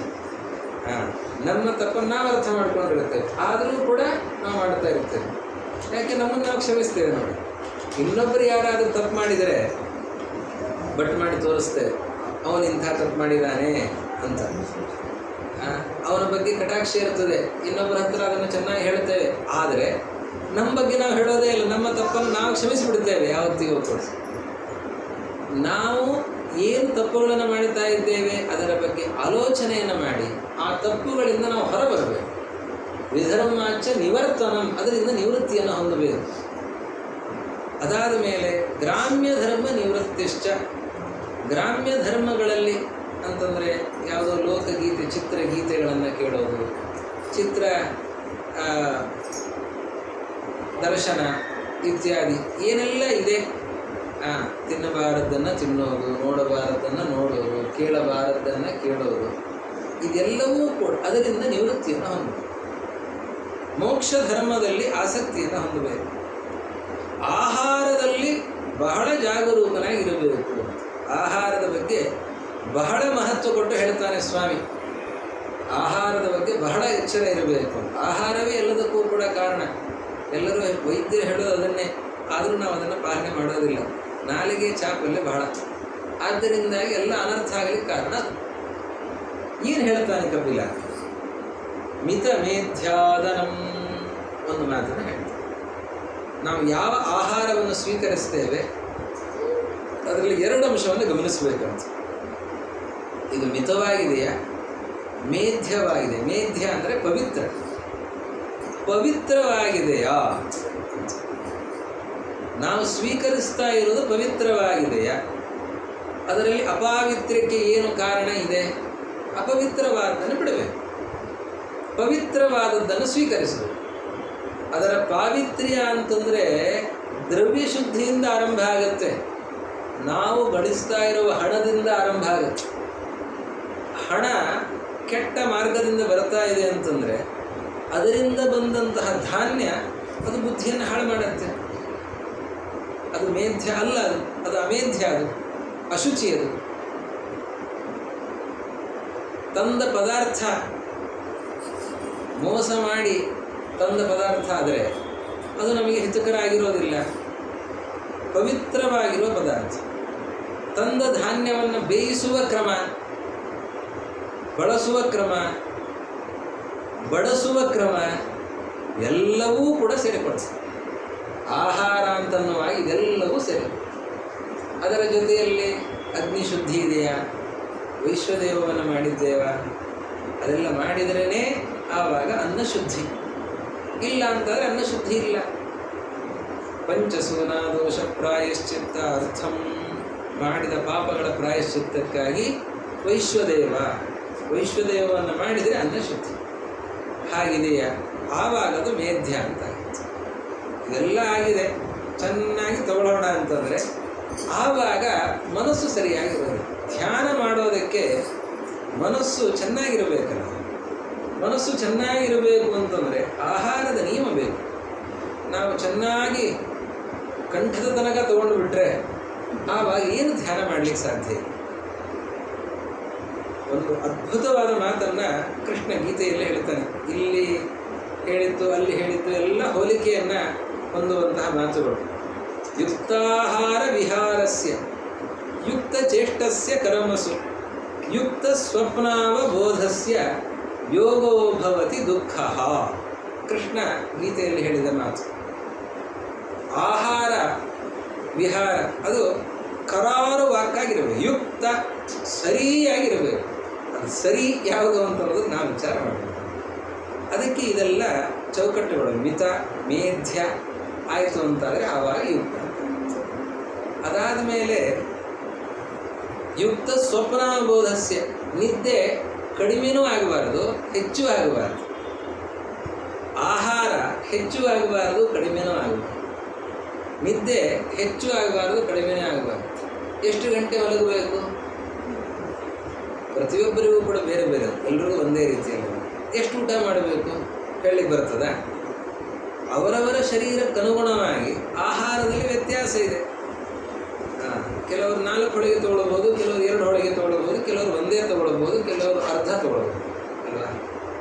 ಈ ಆಹಾರದ ನಿಯಮವನ್ನು ಚೆನ್ನಾಗಿ ಪಾಲನೆ ಮಾಡ್ತಾ ಇದ್ದವರು ಹಾಗೆ ಚೆನ್ನಾಗಿ ಯೋಗಿಗಳಾಗಿರ್ತಾರೆ. ನಿದ್ದೆಯನ್ನು ಸರಿಯಾಗಿ ಮಾಡುವಂಥವರು ಅವರು ಯೋಗಿಗಳಾಗಿರ್ತಾರೆ. ಇದೆಲ್ಲದಕ್ಕೂ ದೃಷ್ಟಾಂತ ನಮ್ಮ ಗುರುಗಳು. ನಾವು ಯಾವುದೇ ಶಾಸ್ತ್ರೀಯ ವಿಷಯ ಹೇಗಿರಬೇಕು ಅಂತ ರಾಮಾಯಣ, ಮಹಾಭಾರತ, ಭಾಗವತ, ಗೀತೆ ಯಾವುದು ನೋಡುವಾಗ ನಮ್ಗೆ ಕಾಣಿಸೋದು ನಮ್ಮ ಗುರುಗಳೇ. ಯಾಕೆಂದರೆ ಅವರು ಅಷ್ಟು ಸರಿಯಾಗಿದ್ದವರು. ಅವರು ಆಹಾರ, ಅವರು ಕೆಲವು ಎಷ್ಟೋ ಸರ್ತಿ ಹೇಳಿದ್ದಿದೆ, ಇವತ್ತು ರಾತ್ರಿ ನಾನು ಫಲಾಹಾರ ಮಾಡೋದಿಲ್ಲ, ಬರೀ ಹಾಲು ಮಾತ್ರ ತಗೊಳ್ತೇನೆ. ಬಹಳ ಸಾತ್ವಿಕ ಆಹಾರವನ್ನೇ ತಗೊಳ್ತಾರೆ. ಅವರು ಹೆಚ್ಚು ತಗೊಳ್ತಾ ಇರೋದು ಹಾಲನ್ನು. ಹಾಲು ಸಾತ್ವಿಕ ಆಹಾರ, ಹಾಲು, ತುಪ್ಪ ಇಂಥದ್ದನ್ನೇ ತಗೊಳ್ತಾರೆ. ಅದು ಎಷ್ಟು, ಅದರಲ್ಲೂ ಕೂಡ ಮಿತಿ ಇರ್ತಾ ಇತ್ತು. ಯಾಕೆ ಅಂತ ಕೇಳಿದರೆ ಮಧ್ಯಾಹ್ನ ಭಿಕ್ಷೆ ಹೆಚ್ಚಾಗಿದೆ. ಭಿಕ್ಷೆ ಹೆಚ್ಚಾಗಿದೆ ಅಂತಂದರೆ ಏನು ತೊಗೊಂಡಿದ್ದಾರೆ ಅಂತಂದರೆ, ದೋಸೆ ತಿಂದಿದ್ದೇನೆ ಮಧ್ಯಾಹ್ನ, ಅದಕ್ಕೆ ರಾತ್ರಿ ಹೊತ್ತು ನಾನು ಫಲಾಹಾರ ಮಾಡಲ್ಲ ಅಂತ ಸ್ವಾಮಿಗಳು ಹೇಳ್ತಾ ಇದ್ರು. ಅದಕ್ಕೆ ಅಡಿಗೆಯವರು ನಮ್ಮ ಹತ್ರ ಹೇಳಿದ್ರು, ಕೇಳಿ ಆಚಾರ್ಯ ಕೇಳಿ ಸ್ವಾಮಿಗಳ ಹತ್ರ ಎಷ್ಟು ತೊಗೊಂಡಿದ್ದಾರೆ ಕೇಳಿ ಅಂತ. ಎಷ್ಟು ತೊಗೊಂಡಿದ್ದಾರೆ ಅಂದರೆ ಕಾಲು ದೋಸೆ ತಿಂದಿದ್ದಾರೆ ಅಂತ.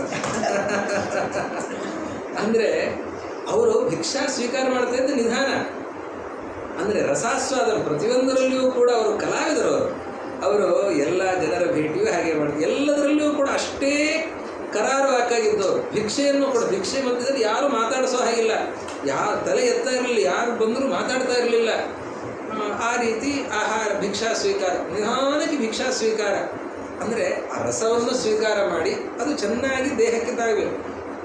ವಿಮಾನಕ್ಕೆ ತಡ ಆದರೂ ಚಿಂತೆ ಇಲ್ಲ, ಭಿಕ್ಷಾ ಕಾಲ ಅದು ಸರಿಯಾಗಿರಬೇಕು ಅಂತ ಅಷ್ಟು ಕರಾರುವಾಕ್ಕಾಗಿ ಇದ್ದವರು. ನಿದ್ದೆ, ಕಣ್ಣು ಮುಚ್ಚಿದರೆ ನಿದ್ದೆ ಹತ್ತಾ ಇತ್ತು. 10 ನಿಮಿಷ ಅಂದರೆ 9 ನಿಮಿಷಕ್ಕೆ ಎದ್ದಿರ್ತಿದ್ರು. ಅಷ್ಟು ಅವರ ಸೂಕ್ಷ್ಮ ನಿದ್ರೆ. ರಾತ್ರಿ ಹೊತ್ತು ಕೂಡ 4-4.5 ಗಂಟೆಗಿಂತ ಹೆಚ್ಚು ನಿದ್ದೆ ಮಾಡಿಲ್ಲ ಅವರು. ಒಂದು ದಿವಸ ಜೀವನದಲ್ಲಿ ಅವರು ತಡವಾಗಿ ಎದ್ದಿದ್ದಾರೆ. ಒಂದೇ ಒಂದು ದಿವಸ ಅವರು ತಡವಾಗಿ ಎದ್ದಿದ್ದು ಅಂತ. ಅವತ್ತು ಎಚ್ಚರ ಆಯಿತು. ಎಚ್ಚರ ಆದಾಗ ಗಡಿಯಾರ ನೋಡ್ತಾರೆ, 6:30 ಆಗಿಬಿಟ್ಟಿದೆ. 6:30 ಆದರೆ ಅವರು ಕಂಗಾಲಾಗಿದ್ದಾರೆ ಸ್ವಾಮಿಗಳು. ಏನಿದು 6:30, ನಾನು ಯಾಕೆ ಇಷ್ಟೊತ್ತು ಮಲಗಿದೆ? ಆವಾಗ ಹೇಳಿದ್ದು, ಮುಗೀತಿನ್ನ ಅಂತಂತ. ಆಯಿತು ಮುಗೀತಿನ್ನ ಅಂತ. ಅವತ್ತೇ ಅವರು ತಮ್ಮ ಬಾಹ್ಯ ಎಚ್ಚರವನ್ನು ಬಿಟ್ಟು, ಅಂದರೆ ಅಲ್ಲಿಯ ತನಕವೂ ಕೂಡ ಅವರು ಎಂದಿಗೂ ಕೂಡ 4.5 ಗಂಟೆಗಿಂತ ಹೆಚ್ಚು ನಿದ್ದೆ ಮಾಡಿದವರಲ್ಲ.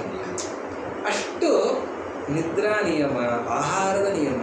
ಹೀಗಾಗಿ ಅವರ ಸ್ಮರಣ ಶಕ್ತಿ ಎಷ್ಟು ಅದ್ಭುತ, ಅವರ ಜ್ಞಾನ ಎಷ್ಟಾಗಾದ, ಅವರ ದೈನಂದಿನ ಚಟುವಟಿಕೆ ಎಷ್ಟು ಪರಿಶುದ್ಧ. ಇದೆಲ್ಲದಕ್ಕೂ ಕೂಡ ಕಾರಣ ಏನು? ಆಹಾರ ಮತ್ತು ನಿದ್ರೆ. ಅದೆಲ್ಲವೂ ಕೂಡ ಅದನ್ನು ನಾವು ಪಾಲನೆ ಮಾಡಿದರೆ ಆ ಮಟ್ಟಕ್ಕೆ ನಾವೇನು ಮುಟ್ಲಿಕ್ಕೆ ಸಾಧ್ಯ ಇಲ್ಲ. ಅವ್ರ ಮಟ್ಟಕ್ಕೆ ನಾವು ಇರಲಿಕ್ಕೆ ಸಾಧ್ಯ ಇಲ್ಲ. ಅದನ್ನು ಪಾಲನೆ ಮಾಡೋದು ಕಷ್ಟ ಇದೆ. ಆದರೆ ಅವರು ಬೆಳಿಗ್ಗೆ ಒಂದು ದಿವಸ 7 ಗಂಟೆ ಭಿಕ್ಷೆ ಮಾಡಿದರೆ, ಇನ್ನೊಂದು ದಿವಸ ಸಾಯಂಕಾಲ 4 ಗಂಟೆ ಭಿಕ್ಷೆ ಮಾಡ್ತಾ ಇದ್ರು. ಆ ರೀತಿ ನಾವಿದ್ದರೆ ಮರುದಿವಸ ಆಸ್ಪತ್ರೆಯಲ್ಲಿ ಇರಬೇಕಾಗತ್ತೆ. ನಮಗದು ಸಾಧ್ಯ ಆಗಲ್ಲ. ಅವರ ಯೋಗಿಗಳು, ಅವರನ್ನು ನಾವು ನಮಗೆ ಹೋಲಿಕೆ ಮಾಡಲಿಕ್ಕೆ ಸಾಧ್ಯ ಇಲ್ಲ. ಹಾಗೆ ಈ ವಿಷಯದಲ್ಲಿ ಅಷ್ಟು ಕರಾರುವಾಕ್ಕಾಗಿದ್ದದ್ದಕ್ಕೆ ಅಷ್ಟು ಸಾಧ್ಯ ಆಗುತ್ತೆ. ಅಹಿಂಸಾ, ಸತ್ಯ, ಅಸ್ತೇಯ, ಯಾವುದರ್ಥ ನಮಗೆ ಎಷ್ಟು ಬೇಕೋ ಅಷ್ಟೇ. ಹೆಚ್ಚಿನದ್ದು ಸಿಗುತ್ತೆ ನನಗೆ ಬೇಕು ಅಂತಂತ ಅಂದರೆ ಯಾವತ್ತೂ ಮುಗಿಯೋದೇ ಇಲ್ಲ. ದೇವರು ಏನು ಕೊಟ್ಟಿದ್ದಾನೆ ಅಷ್ಟರಲ್ಲಿ ಸಂತುಷ್ಟನಾಗಿರಬೇಕು. ಬ್ರಹ್ಮಚರ್ಯ, ತಪಸ್ಸು, ಶೌಚ, ಆಸನ ಜಯ. ಒಮ್ಮೆ ಕೂತ್ರೆ ಆ ಭದ್ರವಾದ ಆಸನದಲ್ಲಿ ಅಲುಗಾಡದಂತೆ ಗಂಟೆಗಟ್ಟಲೆ ಕೂಡ ಅಭ್ಯಾಸ ಮಾಡಿಕೊಳ್ಬೇಕು. ಆವಾಗಲೇ ಧ್ಯಾನ ಸಾಧ್ಯ. ಇದನ್ನೆಲ್ಲ ಹೇಳಿ ಆಮೇಲೆ ಪ್ರಾಣಾಯಾಮವನ್ನು ಮಾಡಿ, ಪ್ರಾಣ ಜಯ ಶನೈಹಿ, ನಿಧಾನಕ್ಕೆ ಒಮ್ಮೆಲೆ ಕುಂಭಕವನ್ನು ಹೇಳಿದ್ದಾರೆ ನಾನು ಮಾಡ್ತೇನೆ ಅಂತ ಹೇಳಿ 2 ನಿಮಿಷದ ಕುಂಭಕವನ್ನು ಮೊದಲನೇ ದಿವಸ ಮಾಡಲಿಕ್ಕೆ ಹೊರಟರೆ ಪ್ರಾಣ ಹೋಗುತ್ತೆ. ಆದ್ದರಿಂದ ಹಾಗೆ ಮಾಡೋದಿಲ್ಲ, ಕ್ರಮವಾಗಿ ಆ ಪ್ರಾಣಾಯಾಮಾದಿಗಳ ಅಭ್ಯಾಸವನ್ನು ಮಾಡಿಕೊಂಡು ಹೋಗಬೇಕು. ಆಮೇಲೆ ಪ್ರತ್ಯಾಹಾರ, ಇಂದ್ರಿಯಗಳನ್ನು ಒಳಮುಖವನ್ನಾಗಿ ಮಾಡಿಕೊಡಬೇಕು. ಆಮೇಲೆ ಭಗವಂತನ ಚಿಂತನೆ ಆರಂಭ, ಅದನ್ನು ಧಾರಣ ಅಂತ ಕರೀತಾರೆ.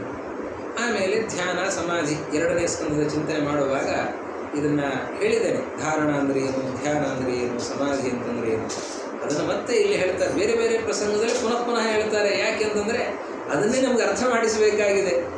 ಅದಕ್ಕಾಗಿ ಅದನ್ನು ಹೇಳ್ತಾರೆ. ಭಗವಂತನ ಚಿಂತನೆಯನ್ನು ಮಾಡಬೇಕು.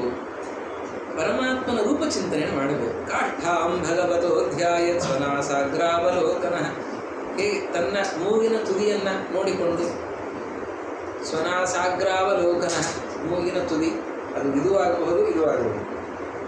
ಮೊದಲಿಗೆ ಇಲ್ಲಿ ಪ್ರಯತ್ನವನ್ನು ಮಾಡಬೇಕು. ಇದು ಜಿತ ಆಯಿತು ಅಂತಾದರೆ ಆಮೇಲೆ ಇಲ್ಲಿಗೆ ದೃಷ್ಟಿ ದೃಢಗೊಳಿಸಿ ಆಮೇಲೆ ಧ್ಯಾನವನ್ನು ಆರಂಭ ಮಾಡಬೇಕು ಕ್ರಮವಾಗಿ. ಭಗವಂತನು ಸುಂದರವಾದ ಮಂದಹಾಸಯುಕ್ತವಾದ ಮುಖದ ಚಿಂತನೆಯನ್ನು ಮಾಡಬೇಕು. ಅವನ ಕಣ್ಣೋಟ, ಅವನ ದೀರ್ಘವಾದ ತೋಳುಗಳು, ಅನೇಕ ಆಭರಣಗಳು, ಆಯುಧಗಳು, ಹಾಗೆ ಅವನು ಹುಟ್ಟಿರುವ ಪೀತಾಂಬರ, ಉಡಿದಾರ, ಕಾಲ್ಗೆಜ್ಜೆ, ಅವನ ಸುತ್ತಲೂ ಸೇವೆ ಮಾಡ್ತಾ ಇರುವ ಭಕ್ತರು, ಆ ಮಂದಹಾಸ, ಅವನ ನೋಟ, ಭಕ್ತರನ್ನು ಯಾವಾಗ ಇವನನ್ನು ಅನುಗ್ರಹ ಮಾಡಿನೋ ಅಂತ ಪರಮಾತ್ಮ ಕಾಯ್ಕೊಂಡಿದ್ದಾನಂತೆ, ನಾವೇ ಹೋಗ್ತಾ ಇಲ್ಲ. ಆ ರೀತಿಯಲ್ಲಿರುವಂತಹ ಭೃತ್ಯಾನುಗ್ರಹ ಕಾತರಂ ಅಂತ ಹೇಳ್ತಾರೆ. ಅನುಗ್ರಹ ಮಾಡೋದಕ್ಕಾಗಿ ಕಾತರನಾಗಿರೋ ಪರಮಾತ್ಮನ ಚಿಂತನೆಯನ್ನು ಮಾಡಬೇಕು. ಅವನಿದ್ದಾನೆ ಹಾಗೆ ಸ್ವಾಮಿ, ಅವನ ಚಿಂತನೆಯನ್ನು ಆ ರೀತಿಯಲ್ಲಿ ಮಾಡಬೇಕು. ನಾವು ದೇವರನ್ನು ಮರೆತು ಬಿಟ್ಟಿದ್ದೇವೆ, ಹೀಗಾಗಿ ಇದ್ಯಾವುದು ಆಲೋಚನೆ ಬರೋದಿಲ್ಲ. ಹೀಗೆ ಹೇಳ್ತಾ ಭಗವಂತನ ರೂಪಚಿಂತನೆ ಆಪಾದ ಮೌಲಿ ಪರ್ಯಂತ ಒಂದೊಂದೇ ಅವಯವಗಳ ಚಿಂತನೆಯನ್ನು ಮಾಡ್ತಾ ಅದು ದೃಢ ಆದ ಮೇಲೆ ಪೂರ್ಣವಾದ ರೂಪಚಿಂತನೆಯನ್ನು ಮಾಡಬೇಕು ಅಂತ ಸಂಚಿಂತಯೇದ್ ಭಗವತಶ್ಚರಣಾರವಿಂದಂ ವಜ್ರಾಂಕುಶಧ್ವಜ ಸರೋರುಹಲಾಂಛನಾಢ್ಯಂ ಉತ್ತುಂಗರಕ್ತ ವಿಲಸನ್ನಕ ಚಕ್ರವಾಳ ಜ್ಯೋತ್ಸ್ನಾಭಿರಾಹತ ಮಹೃದಯಾಂಧಕಾರ. ಅವನ ಪಾದ ಆ ಕೆಂಪು ಅಂಗಾಲು, ಅದರಲ್ಲಿ ಚಕ್ರ, ಶಂಖ, ಗದಾ, ಪದ್ಮ, ಧ್ವಜ, ವಜ್ರ, ಅಂಕುಶ ಅಂತನ್ನುವ 7 ಚಿಹ್ನೆಗಳು. ಅದರ ಆ ಪ್ರಕಾಶದಿಂದ ನಮ್ಮ ಹೃದಯದಲ್ಲಿರುವ ಎಲ್ಲ ಕತ್ತಲು ಕೂಡ ದೂರ ಆಗ್ತಾ ಇದೆ.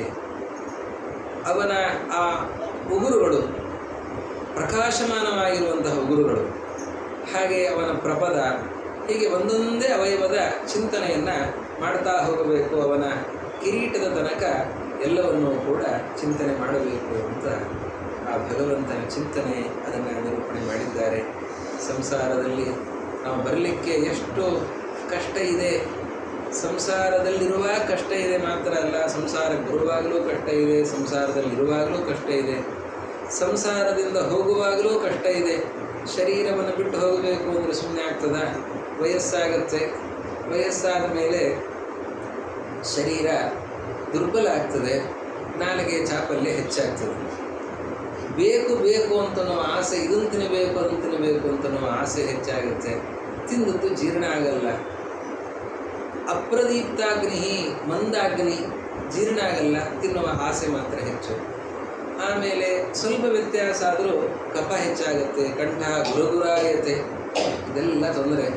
ಮನೆಯಲ್ಲಿ ಇದ್ದಾರೆ ಅಂತಂದರೆ ಯಾಕೆ ತಂದೆ ತಾಯಿಂದರನ್ನ ವಯಸ್ಸಾದವರನ್ನ ಹೊರಗೆ ಹಾಕಿರ್ತಾರೆ. ಇನ್ನೂ ಕೆಲವರು ಅಪರೂಪಕ್ಕೆ ಭಾರಿ ಪುಣ್ಯವಂತರು ಮಕ್ಕಳು ಸೊಸೆಯಂದರ ಜೊತೆಯಲ್ಲಿ ಇರ್ತಾರೆ. ಯಾಕೆ ಆ ಮಗ ಸೊಸೆಯಂದರು ಇಟ್ಟುಕೊಂಡಿದ್ದಾರೆ ಅಂತಂದರೆ ಅವ್ರ ಹಿರಿಯರು ಏನೋ ಗೌರವ ಅಂತನೋ ದೃಷ್ಟಿಯಿಂದ ಅಂತನ್ನೋದಕ್ಕಿಂತ ಗೃಹಪಾಲ ಇವಾತುರಃ ಅಂತ, ಮನೆಗೆ ಕಾವಲುಗಾರರು ಬೇಕು ಅಂತನೋ ದೃಷ್ಟಿಯಿಂದ ಮಕ್ಕಳು ಸೊಸೆಯಂದರು ಕೆಲವೊಮ್ಮೆ ಮನೆಯಲ್ಲಿ ಇಟ್ಟುಕೊಳ್ತಾರೆ, ಇಲ್ಲ ಅಂದರೆ ಹೊರಗೆ ಹಾಕಿರುತ್ತಾರೆ.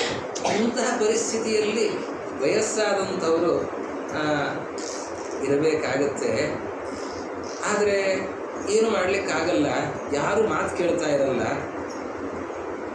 ಆ ರೀತಿಯಲ್ಲಿ ಇದ್ದು ಪೂರ್ಣ ಆರೋಗ್ಯ ಹದಗೆಟ್ಟು ಹಾಸಿಗೆ ಹಿಡಿದು ಕೊನೆಯಲ್ಲಿ ಮರಣವನ್ನು ಹೊಂದುವಂತಹ ಸನ್ನಿವೇಶದಲ್ಲಿ ಹೊರಗೊರ ಅಂತ ಧ್ವನಿ, ಮತ್ತೊಂದೆಲ್ಲ ಕ್ಲೇಶಗಳು.